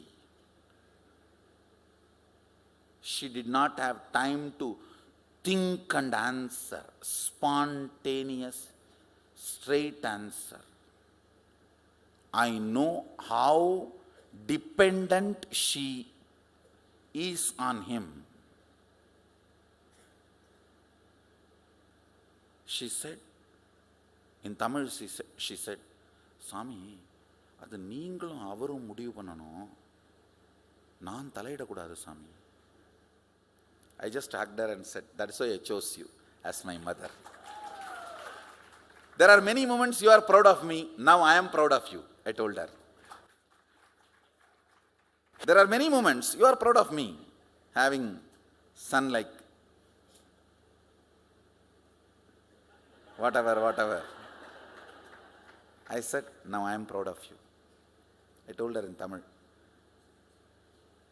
பல நேரத்தில் நீ பெருமைப்பட்டிருப்ப, இப்போ எனக்கு பெருமையா இருக்குமா?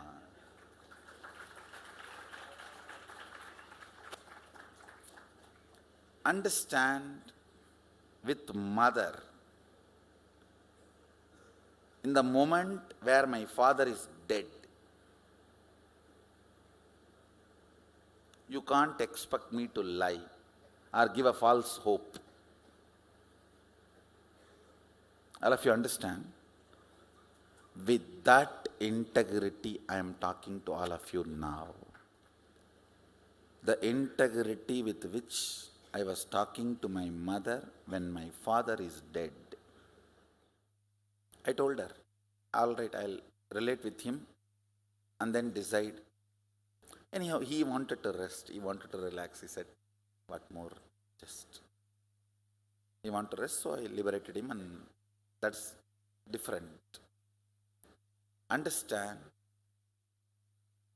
I cannot and I don't need to lie to my mother when my father is dead. And I have a very intimate relationship with my mother. With that intense integrity, I am introducing this cosmology to you, and I give you two commitments. One, all these dimensions are in my control. When I say, I really mean. I'll give you understandings about these dimensions. This is the first commitment. When I say understanding, not just intellectual, experiential. This is my first commitment. Second, I'll empower you to play with these dimensions while you are in the body or after you leave the body. This too is my commitment. All I want from you is just sit and internalize the truths I am sharing with you, because introduction is very important to relate with this higher dimensions. Please understand, Mahadeva introduces why he is talking about cosmology. Understand, I am talking with the responsibility. See, for example, you are asking me how to go to Bangalore, and I am giving you the whole GPS understanding. I am responsible for what I am talking, because the moment you go out, you are going to follow what I am saying. And I don't want you to be stuck somewhere and get into trouble. Even for Bangalore GPS, how responsible we behave. Don't you think the Cosmos GPS, I will not be that responsible with you? Understand.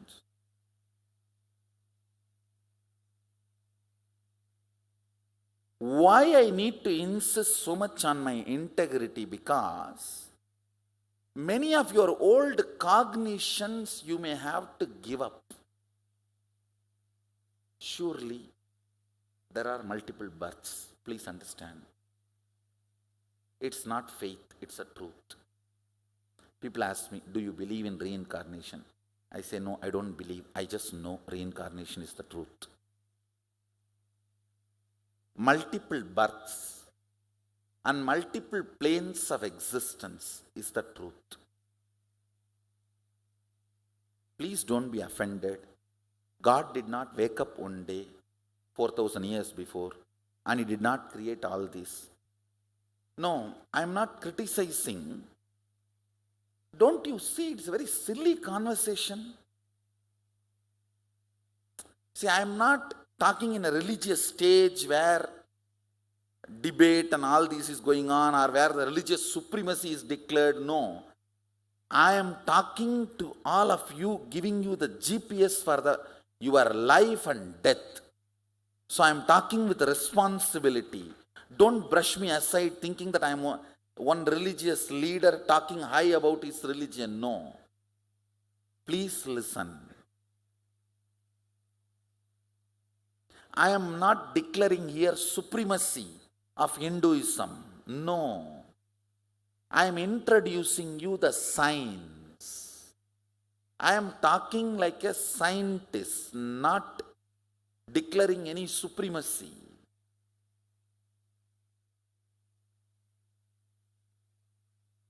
The cognitions you hold and operate while you are in the body matters what you will do while you leave the body. Understand? Even if you don't experience cosmology as per Hinduism, but only you heard because your old grandmother was nagging you, even that is enough. While you leave the body, when all these doors are open, you will tell, oh, my grandmother told, right. This is there, okay, let me move. Understand? Even your grandmother's nagging.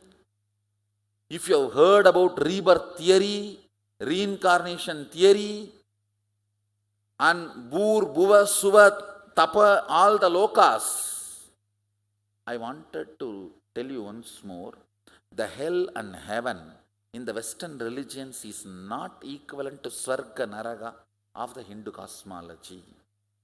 Again, I want to tell you, I am reminding, I am not declaring any supremacy, I am introducing a science. Please understand,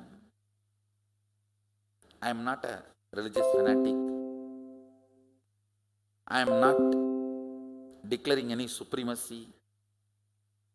I do not want you to miss the science I am introducing due to any of the stupid thought currents. Even if you have missed power manifestation, it's okay. Don't miss what you are going to do after your death. Your cognitions now, please understand, your cognitions now matters what you are going to decide after you leave your body.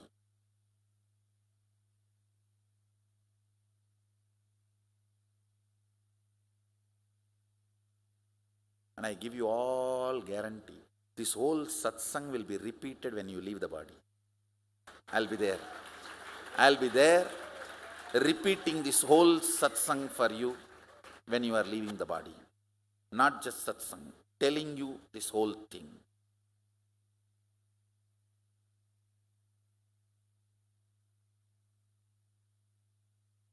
What you cognize about you, universe and Mahadeva, Sadashiva matters because you are going to decide when you leave your body the ideas you have about these three, many major decisions of what to do further. For example, somebody is in a big trouble. Only if he knows what all countries he can enter, what all possibilities he has, he can take the best decision for his future.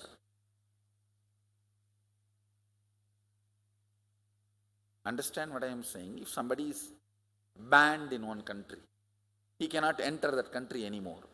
He needs to know all the choices available for him to design his life further. Same way when you are dead, when this body is taken out of you, you need to know all the choices in front of you. Only then you will make the best decision. I tell you, teaching human beings there is only one life is the greatest sin. Because all the higher possibilities are locked for that man. So understand, this is the same thing you will do if you don't have cognition about the cosmos when you leave the body. What I am doing now to you guys is the ultimate life insurance. Everything else is death insurance.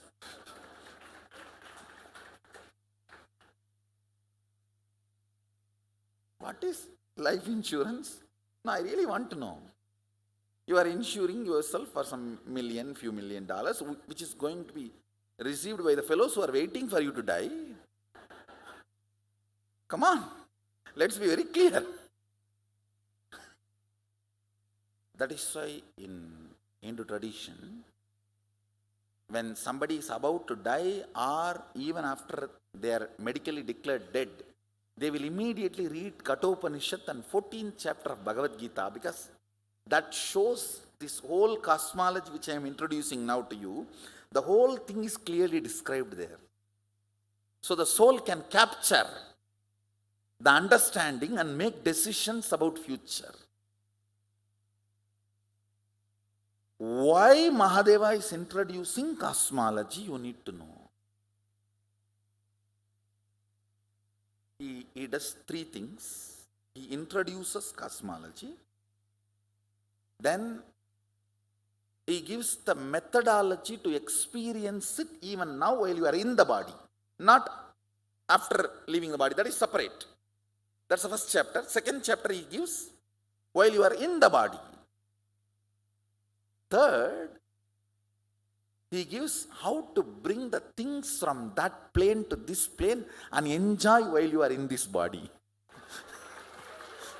He gives the science of bringing Kamadhenu, Kalpavriksha, Ratnasinghasana, Pushpaka, all that from the other planes and strengthen the existence of this plane.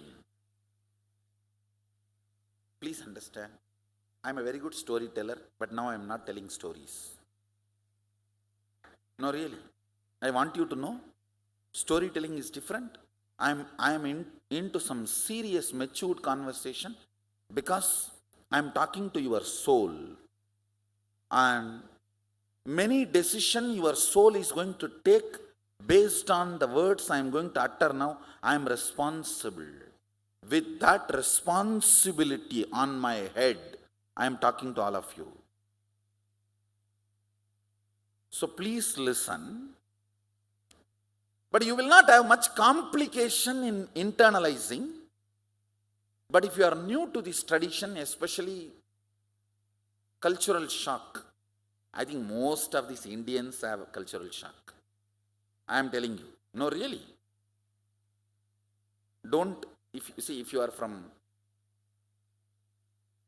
other countries, don't think, oh, these Indians are fortunate, they know everything. No, relax. Relax. Which is not true.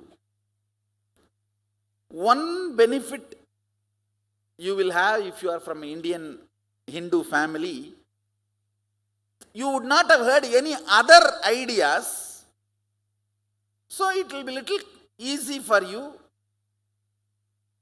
Okay, yes, I think must be, because this is the way my grandfather will scream at me. No, this is the way all the grandmothers, grannies will scream at the grandsons. They will scream at the grandkids. Means they will, while they scream, they will tell all this. Listen, don't do wrong things. Otherwise the karma will come after your death. You will go to Naraka. You will be, if you do this, you will go to KAILASA. You will go to Vaikuntha. See, for our time, our clock, and the clock of the Devatas, for us 1 year is 1 day for them. Because their intensity, their frequency is different. So as per their frequency, today is the early morning when you are supposed to wake up, the Brahma Muhurta. Brahma Muhurta is 4:30 to 6. 4:30 to 6 early morning you are supposed to wake up, as per Agama. So the Brahma Muhurta, today the Brahma Muhurta starts. Till yesterday it is called Pagalpat. From tomorrow it is called Rapat. Means the conjunction, the meeting point of day moving towards night starts from today, as per the Hindu almanac, Hindu calendar, Hindu Panchanga. Vaikuntha Ekadashi is the day. So tonight Dwadasi starts.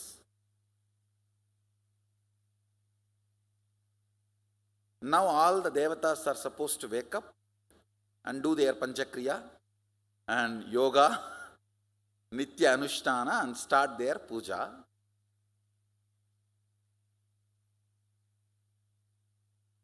As a gift, bonus, Vishnu opens all the 11 dimensions and blesses the universe. Anybody has a free entry today.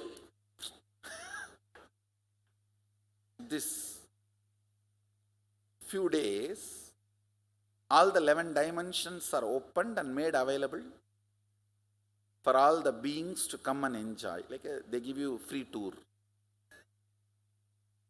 and free entry. And I want you to know all these are not jokes. It's true. It is really true. The next truth. Listen very carefully. The next truth.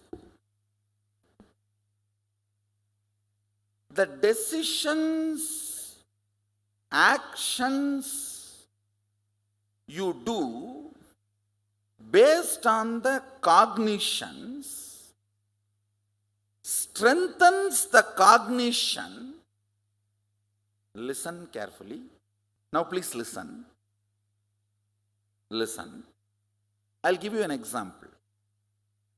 You cognize because I am telling, or your grandmother told, there are multiple births. And you make the decisions based on that cognition. It can be good or bad. It can be good, oh, because there are so many births, let me not do anything wrong. So I will not suffer next birth. Let me do good. I will be happy next birth. That is a good decision. You can even do bad decision. Oh, there are so many births. Why to do anything? Let me just loiter around and I will come back and do anything next time. What is the urgency? We have enough time. You can cognize that also. Whether good or bad does not matter, but the number of decisions you take and actions you do based on the cognition strengthens the cognition. Listen. Even if you decide just to lie down because there is eternity in front of me, what is the use now? Come on, such a nice breeze and nothing to do. You may not have many things in this world now if you decide not to do anything from this cognition of multiple janmas are there, but the cognition gets strengthened. Listen to this idea. I am repeating.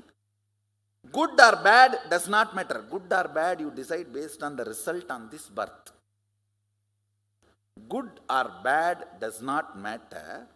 Number of decisions and actions you do based on the cognitions strengthens the cognition's existence in you.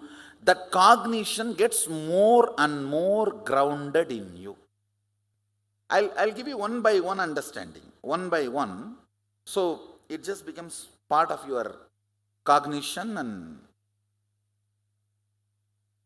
now when I read Agama, I am wondering what an amazing teacher Mahadeva. Every step beautifully, it is like sipping a cup of coffee only. He doesn't tire our logic at all. He takes us so beautifully and suddenly gives that opening. So I am following exactly as he is and translating it. The part I am teaching you all now is the Vidyapada of Kamigagama. The chapter name is Mrihendragama, and I will give you the verses. End of the session, you can read and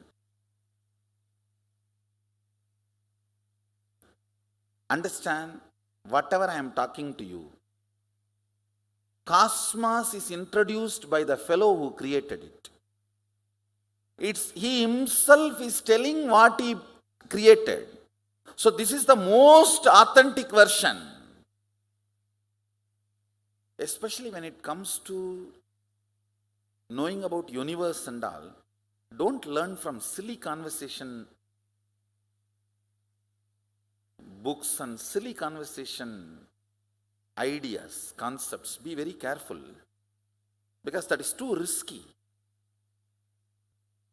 Whether you practice yoga or your understandings about the cosmos, life, always find the original Shastra Pramana. Please understand. My first priority is keeping the authenticity of the Shastras. Even power manifestation is second priority only. Understand? Shastra works. Not whatever works is Shastra. No. Understand?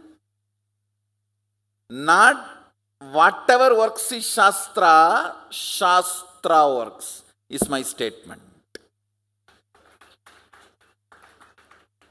Sometimes, you see, in India, these compounders, assistant to doctors, after 10 years assisting a doctor, they become doctors. They go to a remote village and put up a board, doctor, duck, duck. And they learn by practice. Oh, headache, white tablet. Stomach pain, black tablet. Leg pain, green tablet. Yes, it will work as long as the pharmaceutical companies don't change the color. Understand?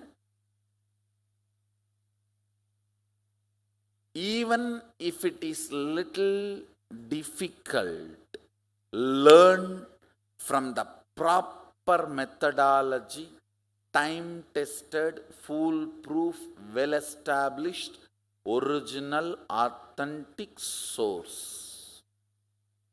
So I am repeating, whatever works is not Shastra, Shastra works is my statement. Sometimes we tend to, oh, if it works, it's Shastra. No. No. That's compounder. It will work sometime, but not for all, not for everything. Atma Pramanas, unless they are acid washed with the Shastra Pramanas, should not be taught to everyone. Many times Atma Pramanas are only for us. Only if it is acid washed with the Shastra Pramana, it is for all of you, for everyone. Mad Guru, only after acid wash of Shastra Pramana can become Jagat Guru. Not before. Let me go to the next understanding. Please listen. Cosmos, because it is unknown to you, if it is introduced in a very friendly ambience, listen, you digest the whole thing as experience. Listen.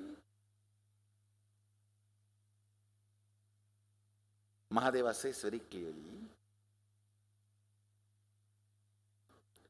if I teach you something based on which you need to make decisions immediately, which is going to change your life, because you don't want to change your life, you will question the very teaching. Listen carefully. When I say, hey, practice completion with your spouse, you will question the very fundamental of the completion. Why? But If I tell you there are 11 planes, they look like this is the understanding, in a very friendly space where you don't need to make immediately any decisions about them, you just tend to imbibe. The unmanifest, avyakta, need to be taught in a very friendly ambience. Listen. If it is taught in a friendly ambience, the whole thing becomes your experience, wasting your time, births, is drastically reduced. The 11th dimension I am going to introduce, you can realize this 11th dimension, its reality, spending some 200 lives on your own, going to every door and knocking after every death. You can do it on your own, no problem. You will just waste 200 births, that's all. See, 100 things Agama says. 10 things worked for me. I tried and it is helping me to manifest powers. I am enjoying, it's really clicking, it's all right. Then why will I waste time in checking out on all the other 90 things? I will fall head over heels and just practice. Why will I waste my time on reinventing the whole other remaining 90? By 10 things becoming reality, by that time, because the 10 things have become reality, I should become a spiritual fruit, not still hard nut. See, when I start being a hard nut is not wrong. But by the time the 10 things have become reality, I should have become mature to become a spiritual fruit to grasp the remaining 90, because many of them are unmanifest. You can't be sitting with the teeth in your stomach. How many of you understand this teeth in the stomach? Constant agitation, ready to pick a fight. You told in KAILASA there is a big banyan tree. I went there, it was not there. Give me a photograph. Waiting to pick a fight. Teeth in the stomach.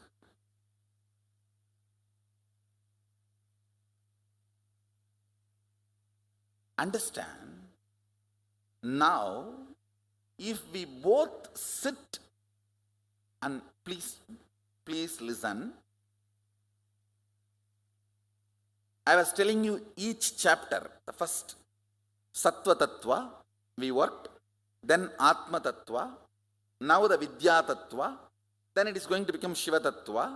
Listen. Atma Tattva, Mahadeva teaches to Subramanya while he is training him for waging a war. This Vidya Tattva, which I am going to talk now, he is teaching to Devi when she is sitting on his lap. Understand? Exactly the same way in our temple, Devi is sitting on Mahadeva's lap. This needs to be taught with a very intimate trust. Literally all of you are sitting in my lap now.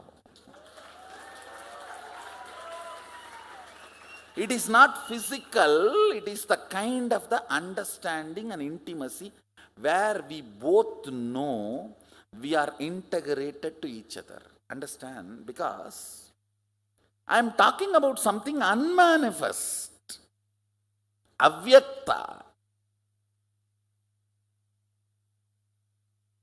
Yes, you can be doubting, but what is the result? Waste of your time. How many of you are understanding? That is the reason I am picking up this chapter after giving you enough experience of power manifestation. See, when you came, if you were a hard nut, nothing wrong. But now, after all this power manifestation on your own and seeing others and so many things, when 10 things have worked, you should jump into the space of becoming spiritual fruit, where this intimacy and integrity comes, where you are ready for the unmanifest, avyakta component to be introduced to you. How many of you are understanding what I am saying?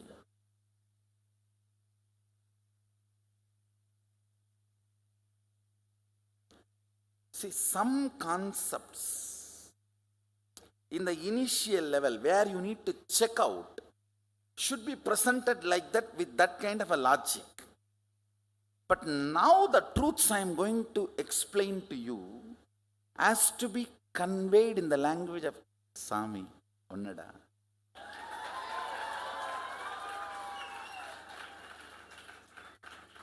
Understand? He introduces, now Mahadeva introduces the situation around him. Devi is on his lap and she is intensely looking into his 3 eyes. Her 3 eyes are meeting his 3 eyes, where he is just showing the multi-dimensions of the universe and describing the characteristics known. Whatever is already manifested to you can be introduced with a logic with which you can play both sides, pro and con. But the unknown, avyakta,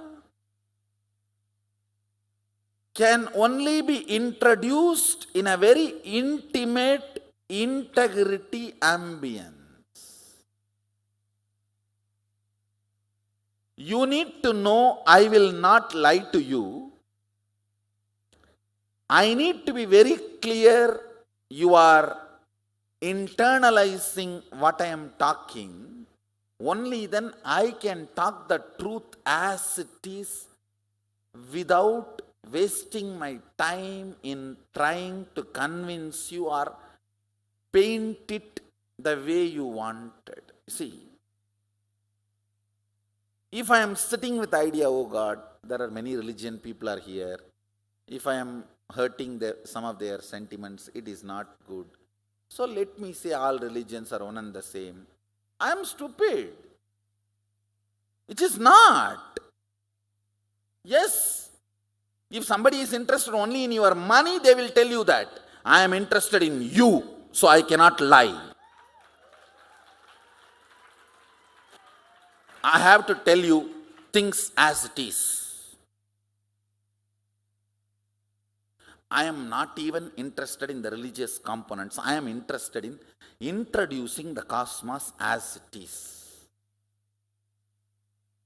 Somebody was trying to tell me, no. When some religions say there is only one life, when Hinduism says there is multiple lives, both are one and the same. They are told for various reasons. No! They are not one and the same.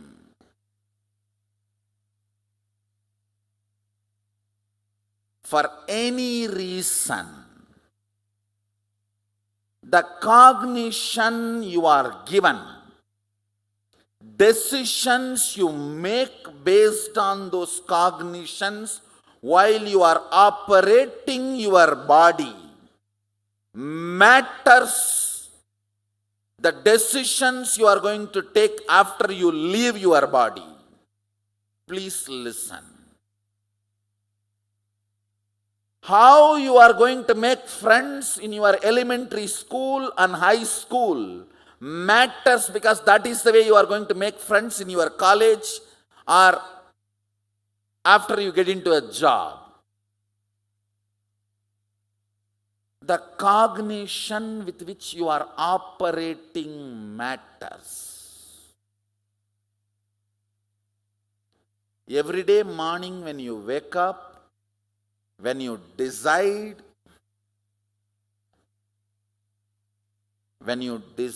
about your job, where you want to live, what do you want to do, why you want to do, all that boils down to your understanding about you, universe and God. Am I right?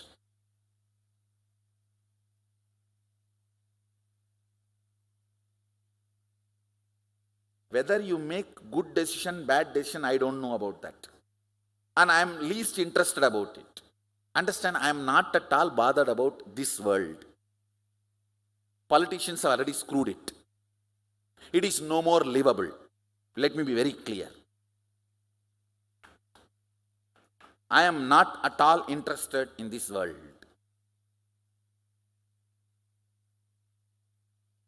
So I am not interested in being a revolutionary and all these stupid things. And don't doubt because I am going to revolutionize, so I am introducing these ideas to you. No. I am a simple being directly from Kailash to introduce all the whole cosmos to all of you. And I am not bothered about the side effect and after effect of this introduction. I'll just do this introduction. When I feel it is enough, I'll just go back, that's all. After that, it's up to you guys. But whatever introduction I am bringing is very authentic from the source. It will give you the conscious breakthrough, the next phase you are supposed to experience in your evolution. I am interested in that. I am interested in that. I don't have any other vested interest like declaring the supremacy of Hinduism or creating a revolution. No. Please understand. If you have even all these ideas in one corner of your mind, you may miss all the great truths I am telling now. I don't want you to miss. That is the reason I am taking so much time clearing all your doubts. If some of you are hurt when I am introducing these great truths, because it is not confirming to the beliefs you are earlier taught, I am sorry. But what I am talking is truth. Understand, when you get up morning and decide to brush your teeth, take bath and go to your office and attend to your work, earn money, you can decide because you have multiple births and you are free. It is just because you are enjoying what you are doing. Or you can decide, no, I have only one birth. I just have to squeeze maximum from this planet Earth and bring it under my control and do everything I can within this 100 or 100, whatever time I am going to live. Anything can be the reason why you are doing what you are doing. Whatever is the reason why you are doing what you are doing is going to be more and more strengthened in you by more of the decision and actions of you. How many of you understand this?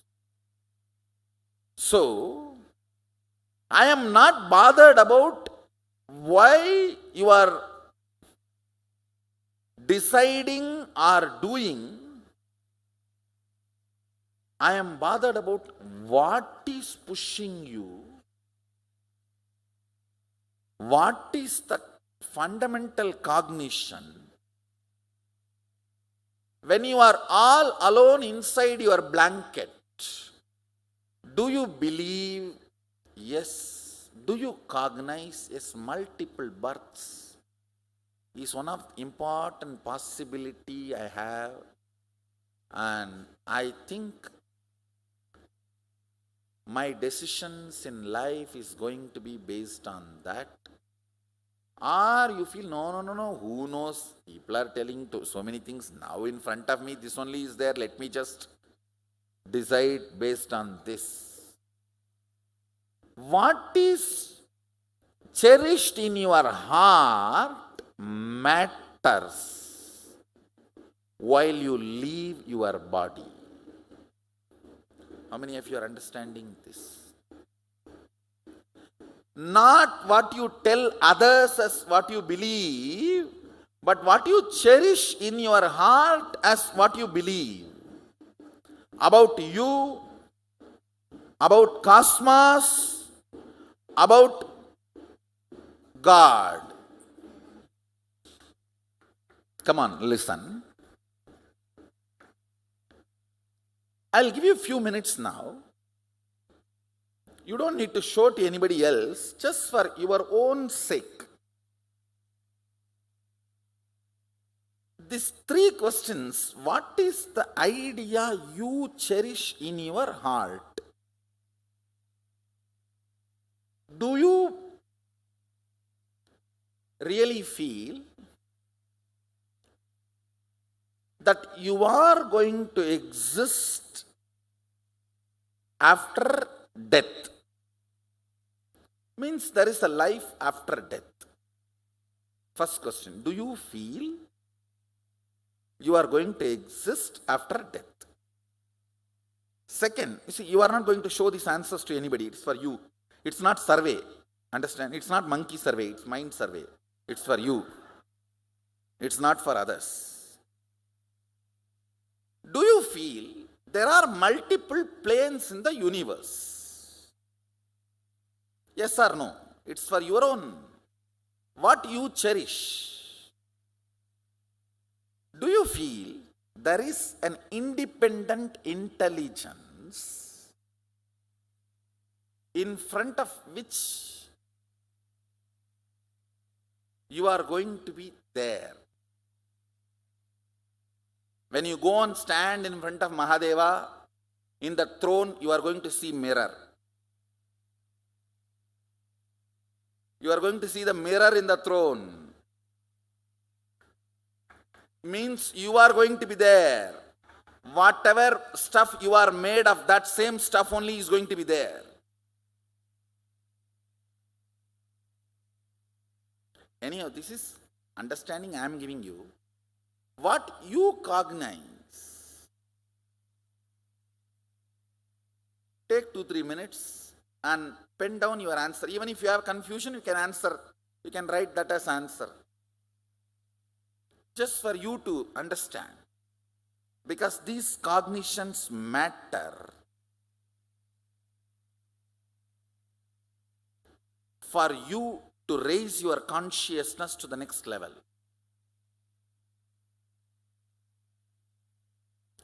This all matters not only your journey after death, even your journey while you are alive. It's for you to contemplate and think for a few minutes.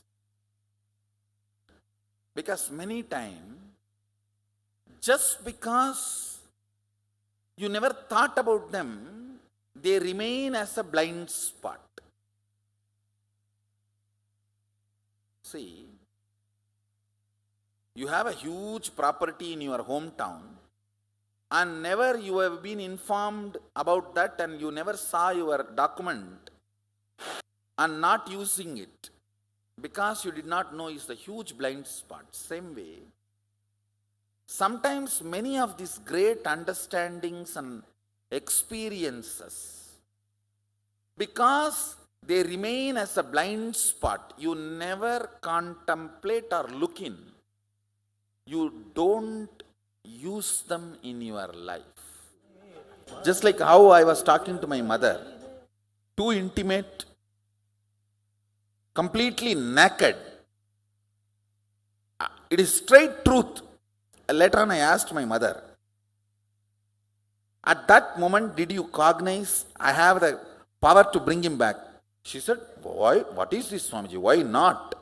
I know for sure if I asked, you would have brought him back immediately.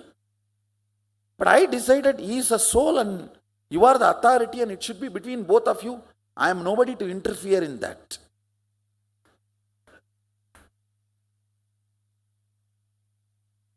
Understand how intimate and completely. No, I neither need to convince her or show her my prabhava, nor she need to be very polite in front of me. Oh, I should not be demanding. No. It was a straight being to being conversation. In that naked, pure integrity, you have a conversation with yourself about these three questions and pen down your answer. You are not going to answer to anybody. It's just for you. You don't even need to pen down. If you just come to a confirmation, that's enough. Come to a clarity.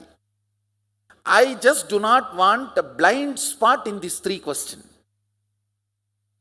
Even if your answers are not as per Agama, no problem. But have some answer. So these understandings can slowly get into you. And whatever happens, let it happen. That's all. Let's have a matured conversation with ourselves about our existence.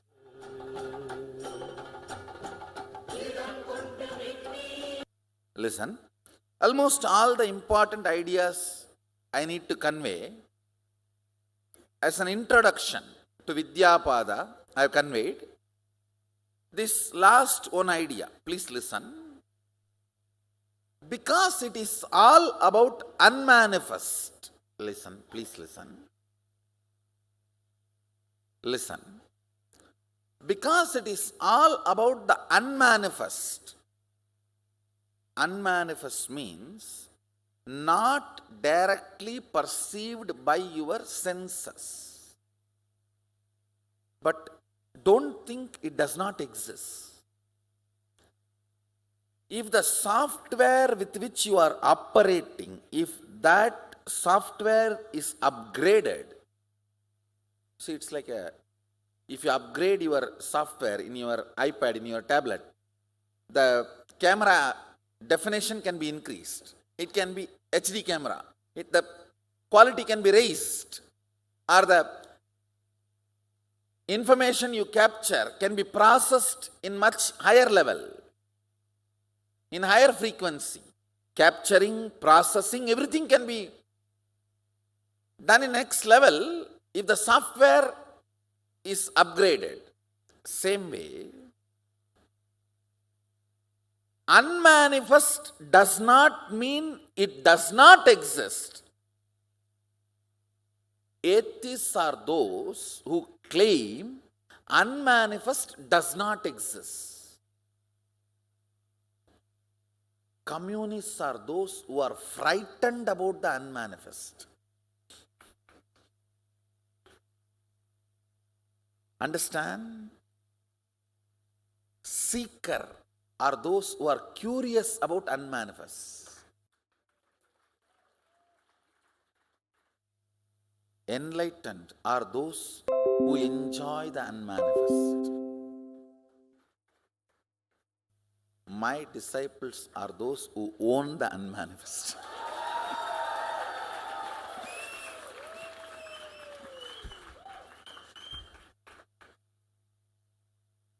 Don't even enjoy, just own the unmanifest. See, Mahadeva defines initiation. Because of your oneness, feeling connection, just imbibing, downloading the cognitions of your Guru as your own without wasting time in reinventing is initiation.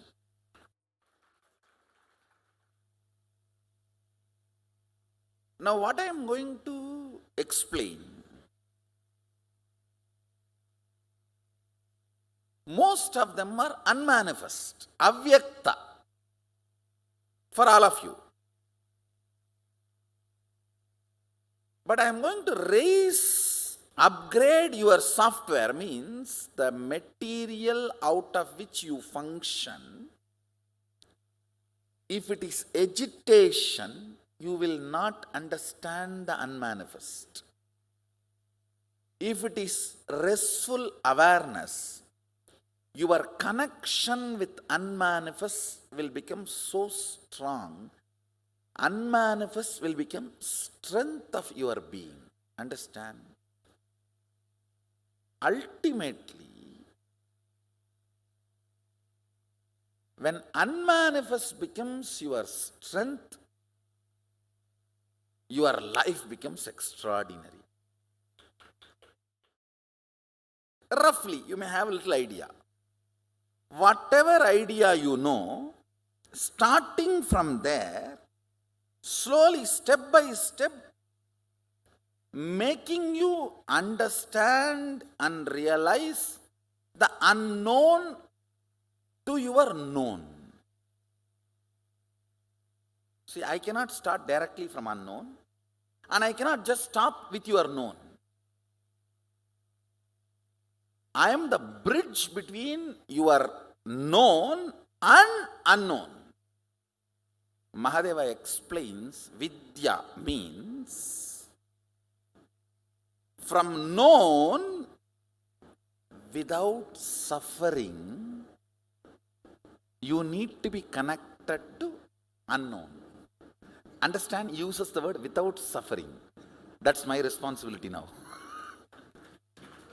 I cannot let you suffer.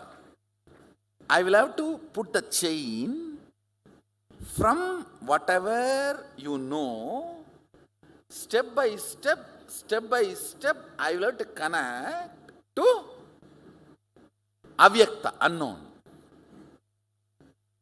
Let me do my job.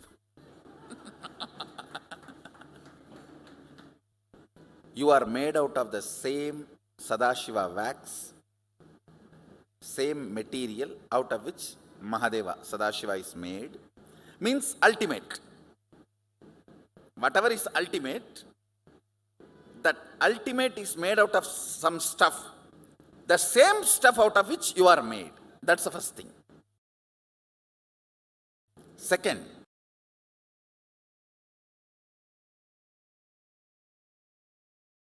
you decided to become many, to celebrate your existence.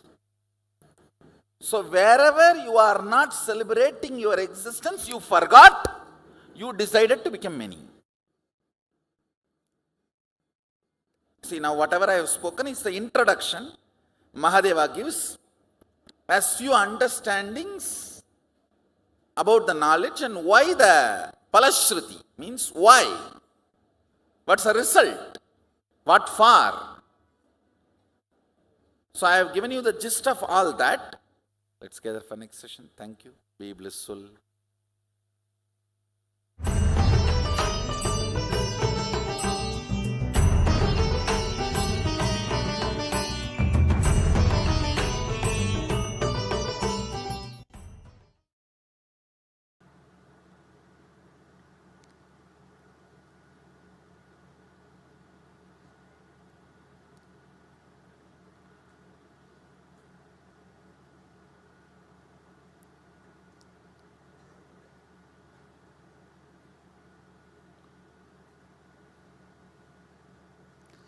When I asked you to share something as your status,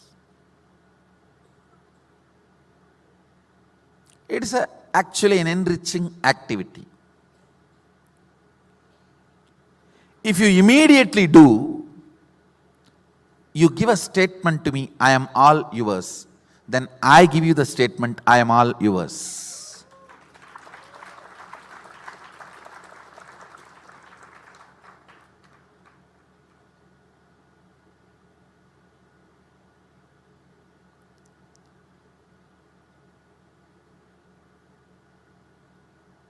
If you think the little money you paid is only mine, then my energy will say, okay, whatever is equivalent to that, let it be yours.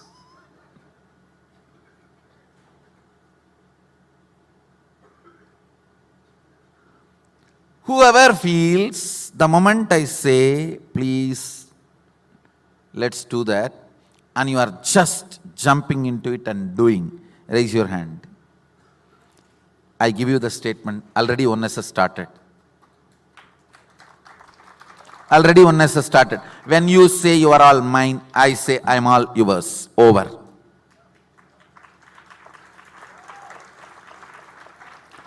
Even if you decide now, let me come to the cognition, I am all yours, let you all be mine.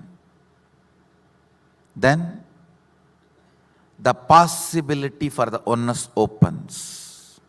How many of you are ready for that at least? Let's do it.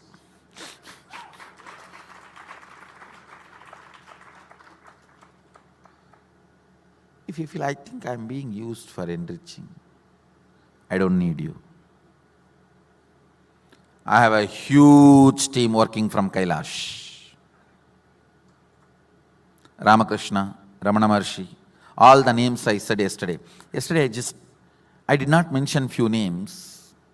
Not that I did not respect them. It's one long list. Second, many people I feel they are part of me. Especially Puttaparthi Sai Baba and Shirdi Sai Baba, both Sais. I don't even feel like mentioning their name, they are just part of me. I don't know, if you come to my room, you will see only one photograph in my room. That is Puttaparthi Sai Baba photograph, nobody, nothing else. It's too intimate relationship. Too intimate. I have a huge team doing my enriching, so don't worry. You can't enrich more than Puttaparthi Sai Baba. You can't enrich more than Paramashivoham. You can't enrich more than Ramana Maharshi.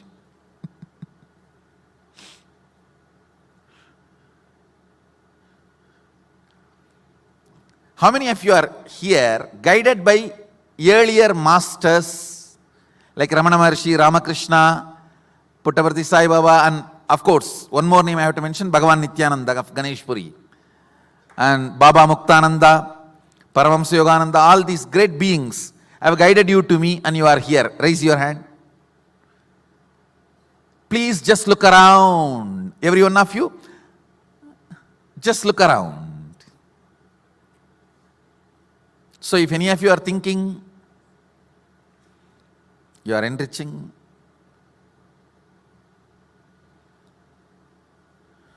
when you say, I'm all yours, life responds to you with the same statement, I'm all yours.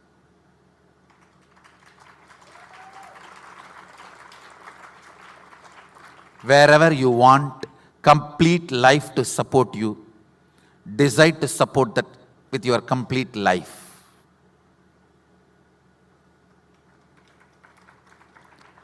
Even if you put whatever you know about you, it is only 2% of you. And I am going to give you the remaining 98% of you now only.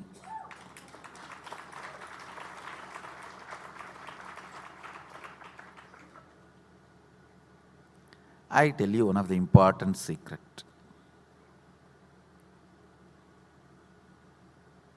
When I decided, whatever I received,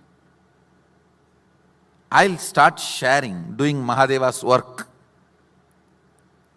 I saw, when I exhausted my 2 hands and 1 head and whatever I have, he started adding me more.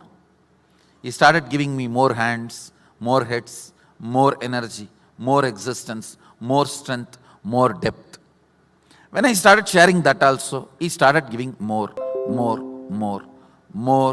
Share more is the logic of life.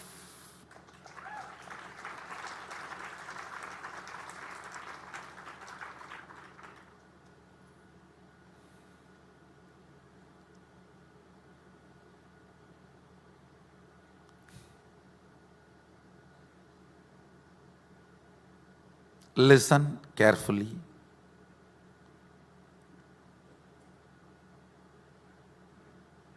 Forget about everything else for now. Listen to this sacred secret. static matter, dynamic activity, strategic existence. All three does not have boundary, does not have border. The strategic existence which is in you wrongly believes in delusion. The dynamic activity and the static matter is not in your control, which is a lie. The belief you are carrying is a big lie told to you by human beings. Truth from source of your existence, which I am bringing you to now, your strategic existence is capable of experiencing the reality. The reality is your strategic existence, dynamic activity, and static matter has no border, has no boundary. It is in oneness. Now I am going to make you manifest 21 powers.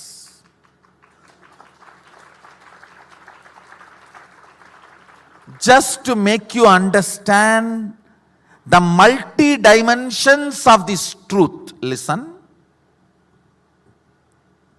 Listen carefully. The part of the truth I am sharing with you, this part is called Sattva Tattva. The unit of purity. This is a chapter, Sattva Tattva. Mahadeva reveals in Agama. See, I use 4 or 5 words for Mahasadashiva. The word Mahasadashiva, Sadashiva, Mahadeva, Shiva. All these words point towards the same being, which is totality of all of us. So, if you are new to Hinduism, please don't get confused. Let me repeat.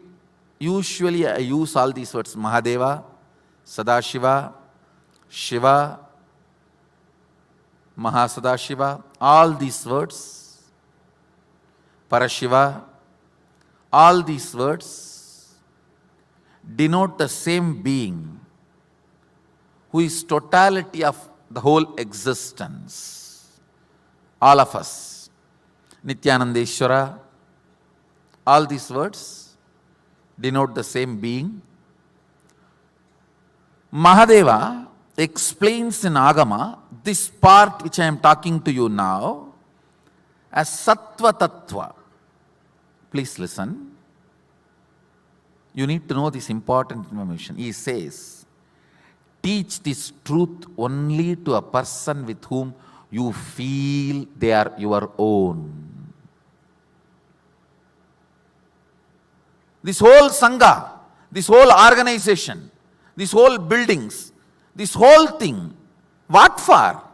For both of us to sit and for me to transmit this highest cognitions to you and you manifesting it, that's all. And I tell you, not this Sangha, whole humanity's purpose is this only. Purpose of the whole humanity is this only. Human beings having the next breakthrough. Understand, when these cognitions, higher cognitions, become your driving force, you are no more a human being. What drives you decides whether you are an animal, human or divine. If these higher cognitions drive you, I tell you, it is not just about power manifesting, even your existence will be so sweet, you will be happy about your existence. When these higher cognitions become your fuel, which runs your existence, I tell you, you will be happy about your existence. You will be so pleased about your existence. You will dance about your existence. You will celebrate your existence. That is what I said yesterday, the state of Sadashiva. He dances not because of anything. He is so happy about his existence. That is Mahadeva's dance, the cosmic dance. He is so happy about his existence. Understand, when you manifest powers, especially realizing, cognizing my strategic existence. Your strategic existence means, let me explain, all the time you are strategizing. Good or bad is different. All the time you are strategizing. How many of you are understanding that? Your strategic existence unfortunately feels you are only a fox, limited powerful. That is why you think like fox. You are a lion. Your strategic existence has power over all dynamic activity and all static matter.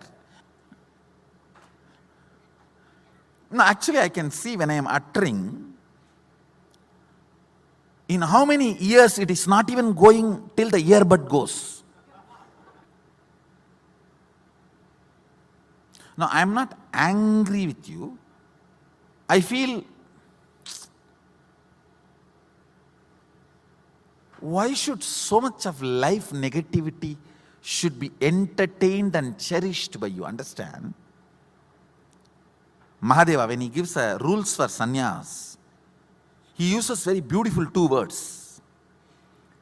Somebody is trying to become sannyasi, like a krama brahmacharya. Krama brahmacharya is not sannyas. You are trying. You can always drop the vows. See, you take the same vows of sannyas, but not in front of fire. You just take requesting Kalabhairava to support you to be successful. Any day you don't feel like you are not able to, you drop, there is no karma.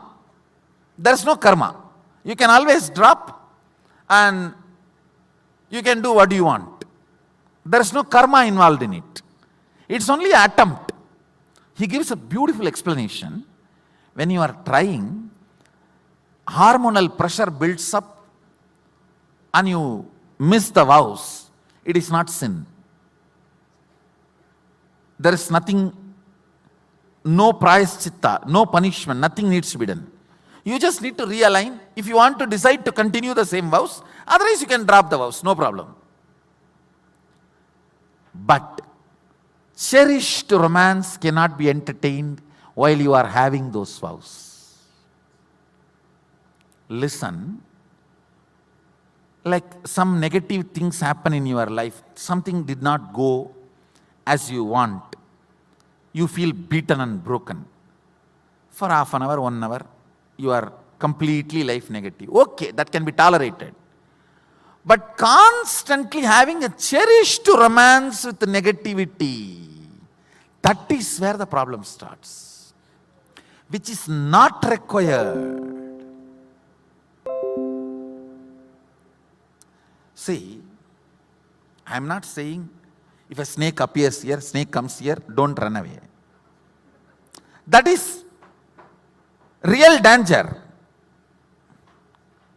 That does not mean whole day you will be snake phobic and thinking, oh, snake is going inside my nerves.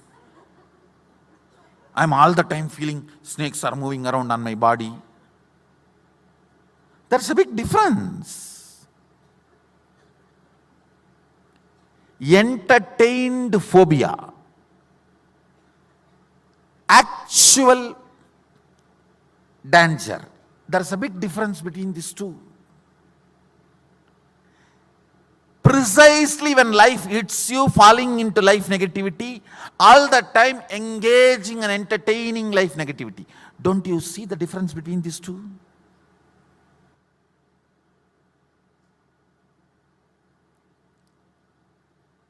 These higher conclusions. Either you can logically think and come to that conclusion, or by the trust, I think if Swamiji says that's a truth, so I am deciding to come to that conclusion, and I know I will be convinced about it. If not, I will struggle with the doubt, but I am not going to deny his statement. That is oneness. I may doubt his conclusions, but I will not deny his conclusions. I may doubt his conclusions, but I will not deny his conclusions. How many of you are ready to come to that conclusion? That is enough. I can make my conclusions work for you. See, when it starts working, after that naturally it is going to become your conclusion. Only till it starts, that virtuous circle starts. Once you manifest power, you will believe this higher conclusion. Once you come to this more and more of higher conclusion, more powers, more higher conclusion. That is all. You will be naturally raised to Kailasa over. See, Kailasa is nothing but your existence on highest conclusions. No, it is straight. I don't eat.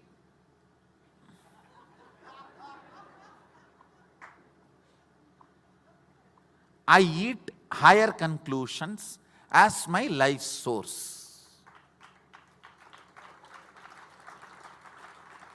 See, you can have the conclusion, my existence can move only maximum my own body, that also all the time not. You can live in that conclusion. You can live in that cognition. Who is going to suffer? Naturally, your ability to move goes on reducing. One day you stop moving, that's what is death.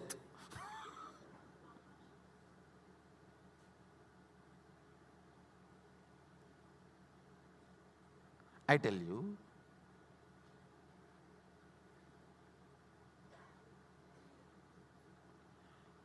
you do not need to withdraw because it has not become immediately your realization.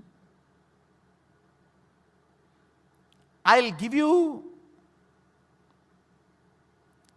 experiential proofs to you as your own experience through power manifestation. That will start poking holes in your doubts, and your doubts will collapse. When your doubts collapses, this cognition becomes your cognition. And living with these higher conclusions, higher cognitions as the source of your life is what I call existence of Mahasadashiva, state of Mahasadashiva. See, you also exist, he also exists. He exists with a clarity, dynamic activity and static matter has no boundary. I am one with everything, so everything listens to me and my strategy.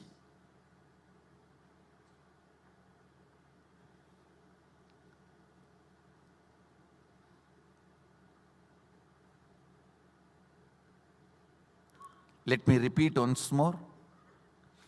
Static matter, dynamic activity, strategic existence has no boundary. So if your strategic existence decides something, declares something, dynamic activity and static matter obeys literally, simply. Next statement, you do not need to spend your whole life logically to come to this conclusion. If you decide, Swamiji has come to that conclusion, he will teach me only right thing. Let me declare, this is my cognition, and that declaration is enough for me to help you to manifest the powers related to this truth. When you start manifesting powers, you will understand it is not just Swamiji's conclusion, it is now your own conclusion.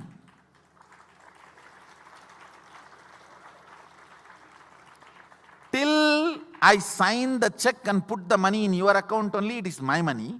Once I put it in your account, it is your money now. Same way, till it is my conclusion and not yours only, you need to depend on my cognition. Once you start manifesting powers and understanding, now it is your cognition. Now it is your conclusion. Now it is your way of existence. How many of you are understanding? That's all. This part of the Agama is called Sattva Tattva. Why I am telling you, two reasons. One, I should remember to give respect and reverence and all the credit to Mahadeva. Second, all of you need to know, everything I am teaching you is from authentic Hindu scriptures. It is from Vedas and Agamas of Sanatana Hindu Dharma. It is from Hinduism. Once more I want to remind you, this knowledge source is from Sanatana Hindu Dharma. It is from Hinduism. Fundamentally, I am shifting the way you exist to a higher conclusions, experientially, step by step by step. How many of you are understanding this whole logic? Clear? Initially, I need to support you with my understanding and my cognition till you start picking up that cognition. That is what is like a father making the child walk. He doesn't allow the child's small tender legs to hold the whole weight of the body. He puts his hand and takes the whole weight. So the tender legs need to just try. Same way, your ability to manifest powers is like a tender legs. I am not going to put your whole negativity weight on that. What will happen then? You will never try. That's the problem. So I'll hold. That holding and making you walk is what is initiation. That is what is called initiation. Once you walk, you know you can walk. Your legs believes it can walk. Initiation is done. You can live, manifest it. That's all. When I am walking here, I am holding you to walk.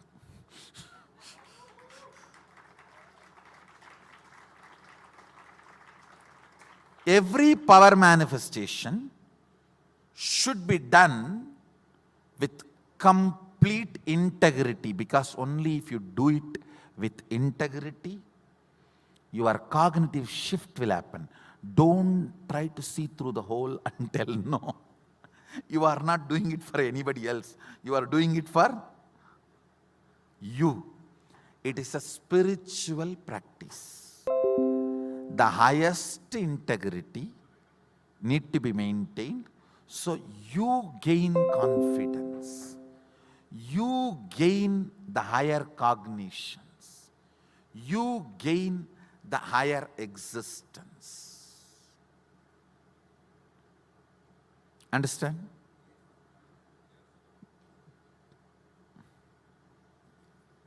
Static matter, vibrant activity, strategic existence has no border, no separation. It is all one and the same. You can do whatever you want with all these three.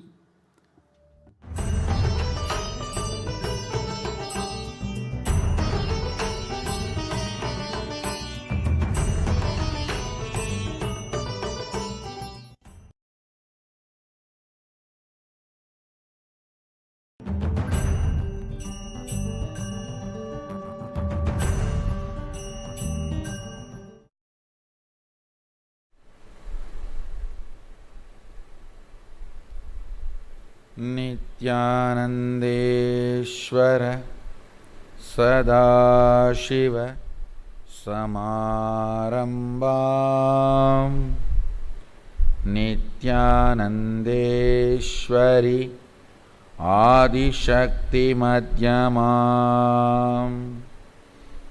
Asmadacharya Paryantam Vande Guru Paramparam.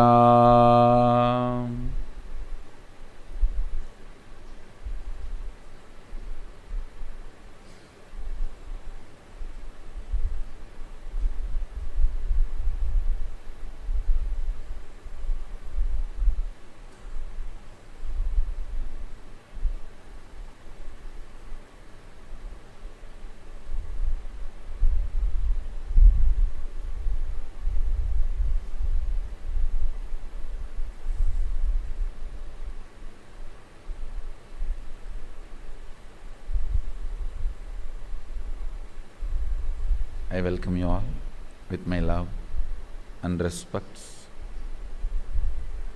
I welcome all of you, all the MSS participants, MSS graduates, Inner Awakening graduates, the Inner Awakening participants who are still here, few, and MSS graduates, and the people, devotees, visitors, viewers, samajis, satsangis, here for MSS continued education session. I welcome all of you with my love and respects. Today I will explain few fundamental principles about the 11 dimensions. Then I will initiate you. See,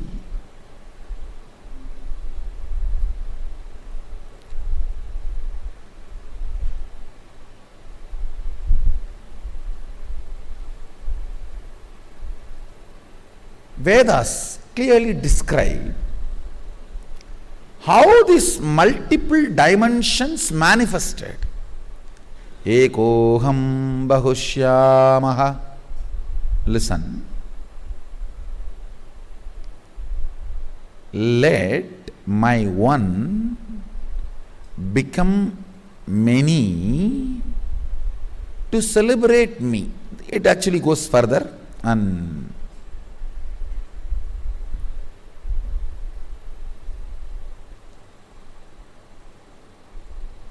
Sutra and Bhashya and Vartika and Tika, if you see all the four, it's such a beautifully aligned.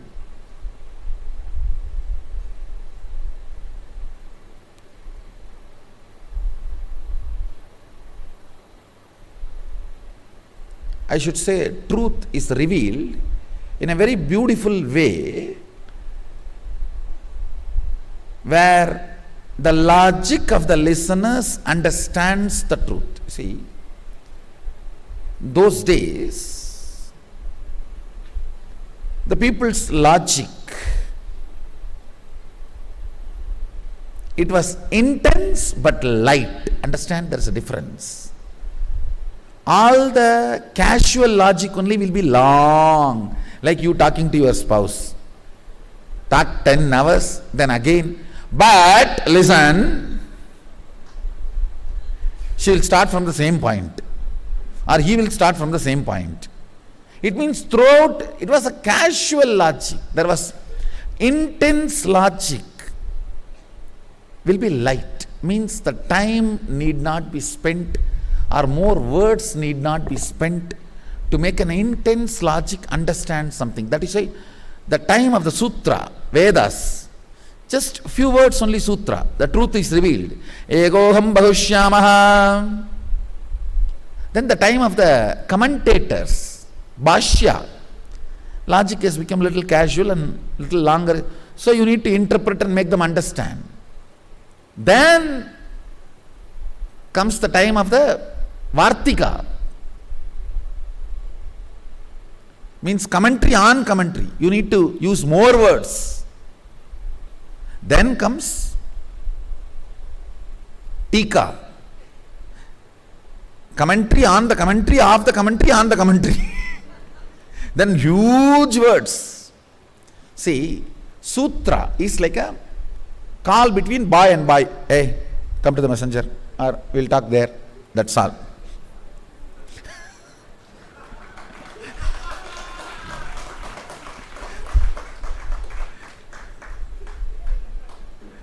Bhashya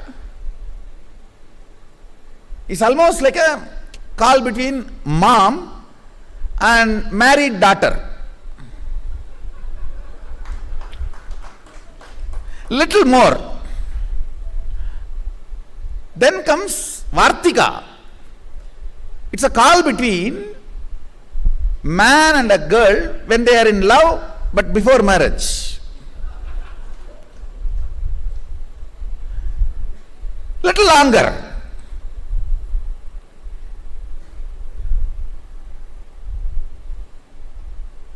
Then comes Tika.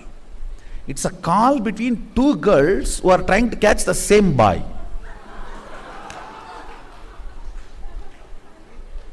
It will not end that easily.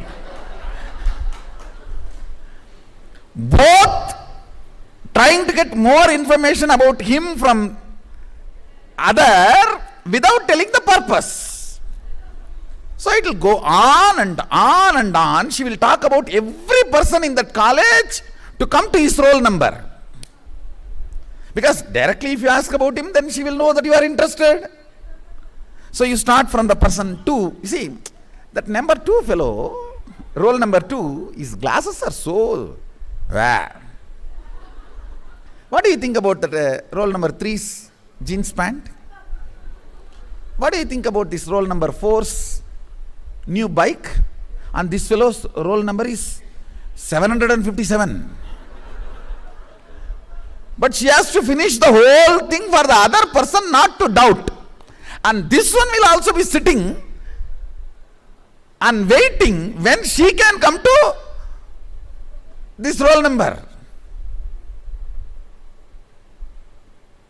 Then comes Kali Yuga.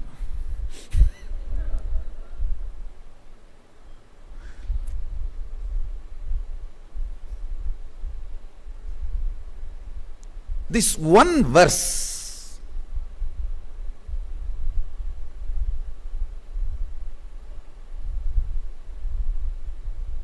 if you are in that depth level of logic, you will understand this one verse. Let my one become many, not my oneness. Understand? Oneness never becomes many. Aham. He is not saying ekam bahushyamaha. No, ekoham bahushyamaha. Aham can always only be one. Let that one become many. Listen to every word I am talking, because I am going to give you solution for almost all your problems based on this one fundamental principle.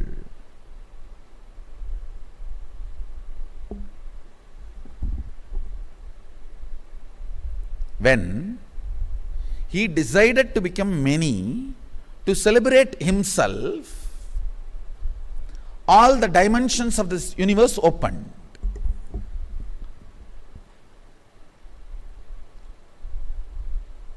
Understand, your whole life is nothing but you deciding. See, at one point in your mother's womb, you decide, ekoham bahushyamaha. Only then you open the womb where you were residing for 10 months and come out.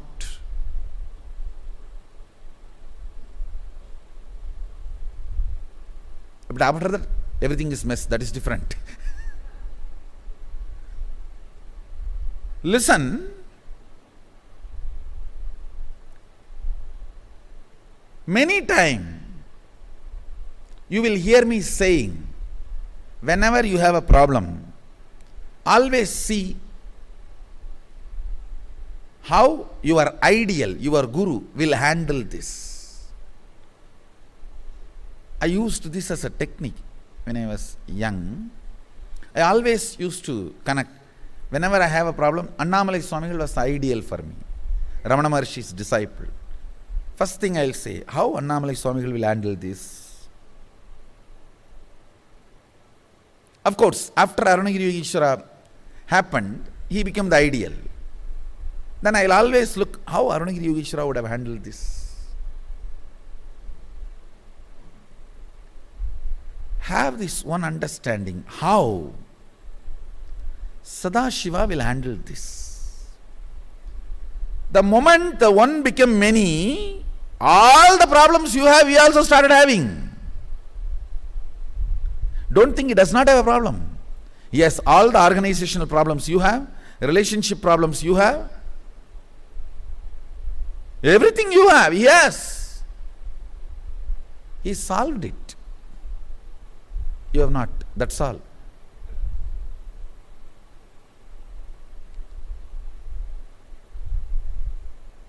If you understand this one principle, let me repeat once more. For example, this cup. Inside this cup there is a space. That is aham. The space inside the cup is connected to this cup. This whole thing can become multiple, but the space itself cannot become multiple.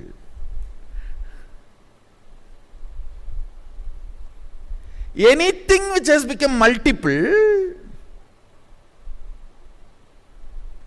as the source of oneness inside them. Listen carefully. Anything which has become multiple, as a source of oneness in them, oneness has not become many, only one became many. Aham associated with oneness, one associated with oneness has become many, but continue to be filled by the oneness. Understand this fundamental cognition. If you spend little time on it and contemplate on it, many of the moments which will lead to divorce can be led to darling. See, if you know, even in the other person's aham, there is a stuff which is in me also. The space in that glass and me, in that cup and in me, is oneness. One only became many, not the oneness. Oneness is same.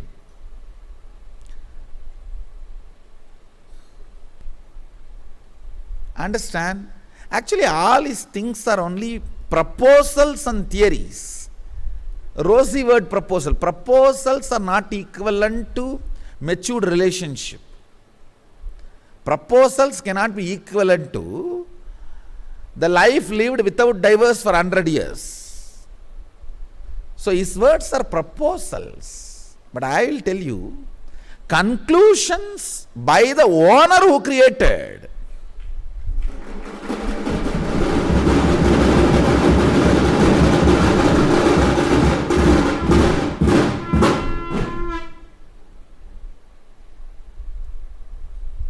Listen.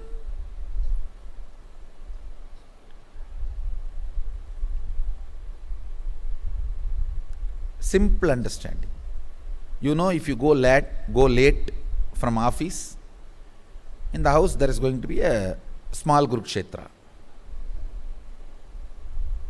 When you go, if you are preparing yourself with aham, that one, it is going to hit each other and can lead even up to divorce. But if you go with understanding, the oneness which is in me, making me feel the self of the selfishness, is same in that self also. Understand, the self of the selfishness, which is here and there, is one and the same. If you go with that understanding, end of the Kurukshetra, it can even become Ardhanarishwara. It is not necessary it should become only fight or divorce. Understand? Everything. If you are in a dimension of anything other than you is your enemy, you are going to be in Naraka, hell.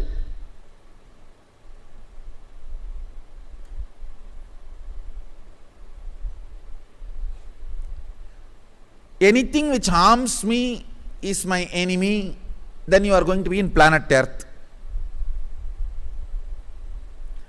Come what may, I know how to convert the enmity into friendliness.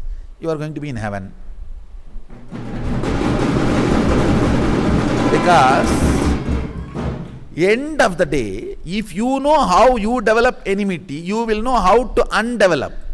If you know how to build, you know how to unbuild.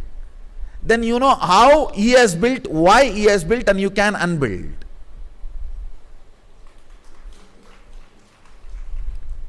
And most of the time,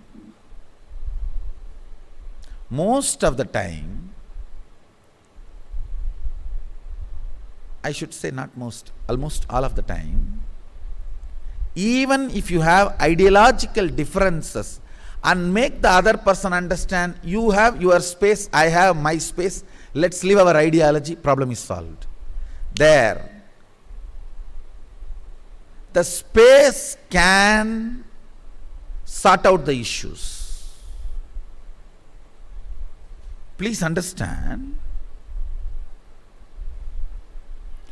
even organizationally, look at this whole cosmos. The moment Mahadeva declared, Sadashiva declared, let me become many, he has manifested a company, an organization. Let me become many to celebrate me. But the whole thing is so smoothly going. if you bring the same fundamental principles for your organization also, let first of all you become clear what do you want to do is completely integrity and enriching. If you have some agenda and talk something else, nobody is going to do what you want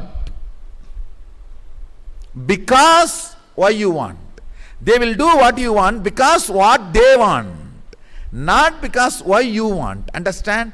Organization becomes organism only when people do what you want because why you want.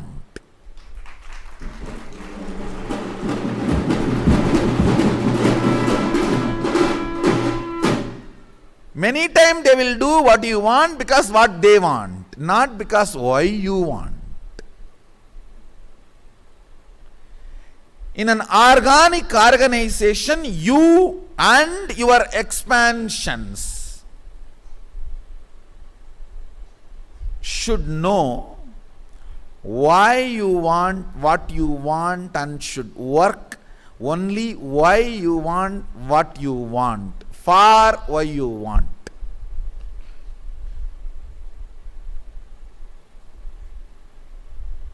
Then I tell you, not only you, even your whole organization, people will live like teenagers. There's no aging. Aging is conflict of interest. What is interest? Your original, what you want is really not doing good to everyone. You have some interest. You can't reveal that. Then, but you go on be painting, and you have a layer and layer. The way you talk, describe, everything has its own layers. Then what happens to the listeners? What happens to the people whom you manifest, whom you attract? Then they also say, all right, you tell what you want. We may do what you want because we have to be obeying you, but not for what you want. Letter will be followed, not the spirit. That's the best way to collapse a law. Just follow the letter, missing the spirit. The law will become outlawed, useless. Look deeply. First, let you be very clear what do you want. And if you are convinced that is best for you and for others, you can manifest more and more people who can be sharing the same conviction. First, share the conviction before making them part of the organization. Appointments have to be done after appointment. Convictions need to be shared. Powerful cognitions need to be shared. Then money, remuneration, all other things become secondary. Organization will become successful. If other reasons are primary, you may have an organization with a lot of friction and stress. You will also age, they will also age. Working with the people with whom working or living with people with whom you have friction ages you. Working with people, living with people with whom you don't have friction matures you, never ages you. Working with people and living with people with whom not only you don't have friction, you have a overlapping boundary joy. You live like a teenager.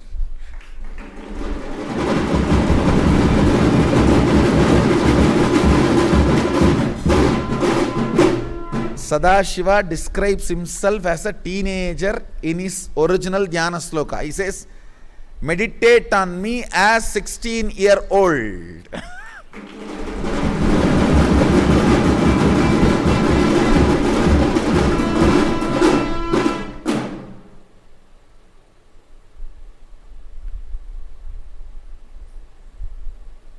If you are running a company, organization, home, or a team, sit and internalize this one understanding, integrity to the vision, then ability to transmit that cognition, powerful cognition to your team, your family, your company or your organization. Then you will see life becomes Ekoham Bhagushyamaha, let me become many to celebrate me.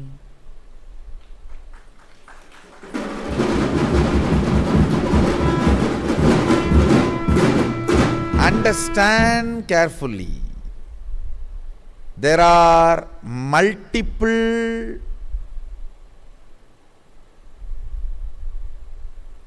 me's, but there is only one mummy. There are multiple ones, but there is only one oneness. Mahadeva is very clear. My one become many, not me become many. Not my oneness become many. Oneness remains as oneness. That is what is the meaning of the verse. Purnamata Purnamidam Purnat Purnamudachyate. Even after the whole removed from the whole remains as whole. Understand? I can give two-layer meaning. W-H-O-L-E and H-O-L-E. If the whole H-O-L-E is removed from H-O-L-E, H-O-L-E remains as H-O-L-E. W-H-O-L-E removed from the W-H-O-L-E continues to remain as W-H-O-L-E.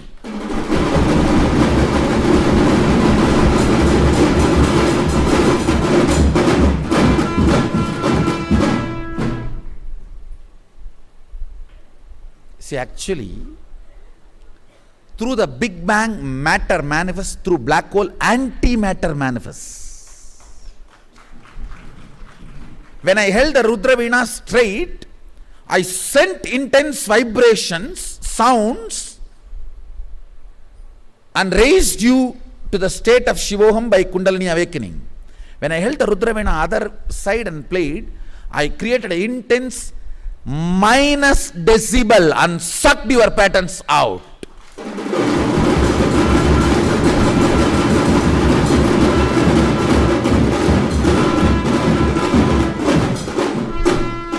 Understand? Decibel lower than zero. Anti-sound, like an anti-matter, anti-sound.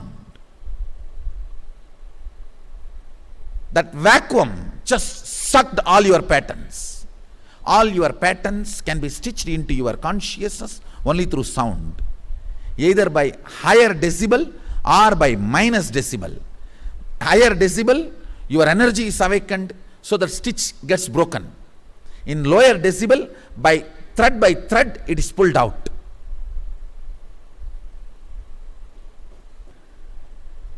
Understand? Listen carefully.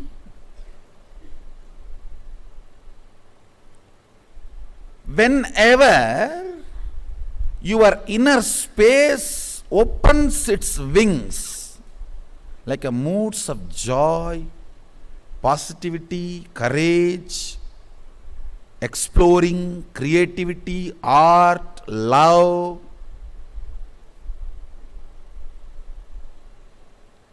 go on moving forward. But remember one thing, fundamentally, till your brain is trained to continue to retain that state, it needs certain kind of a grounding. So it comes down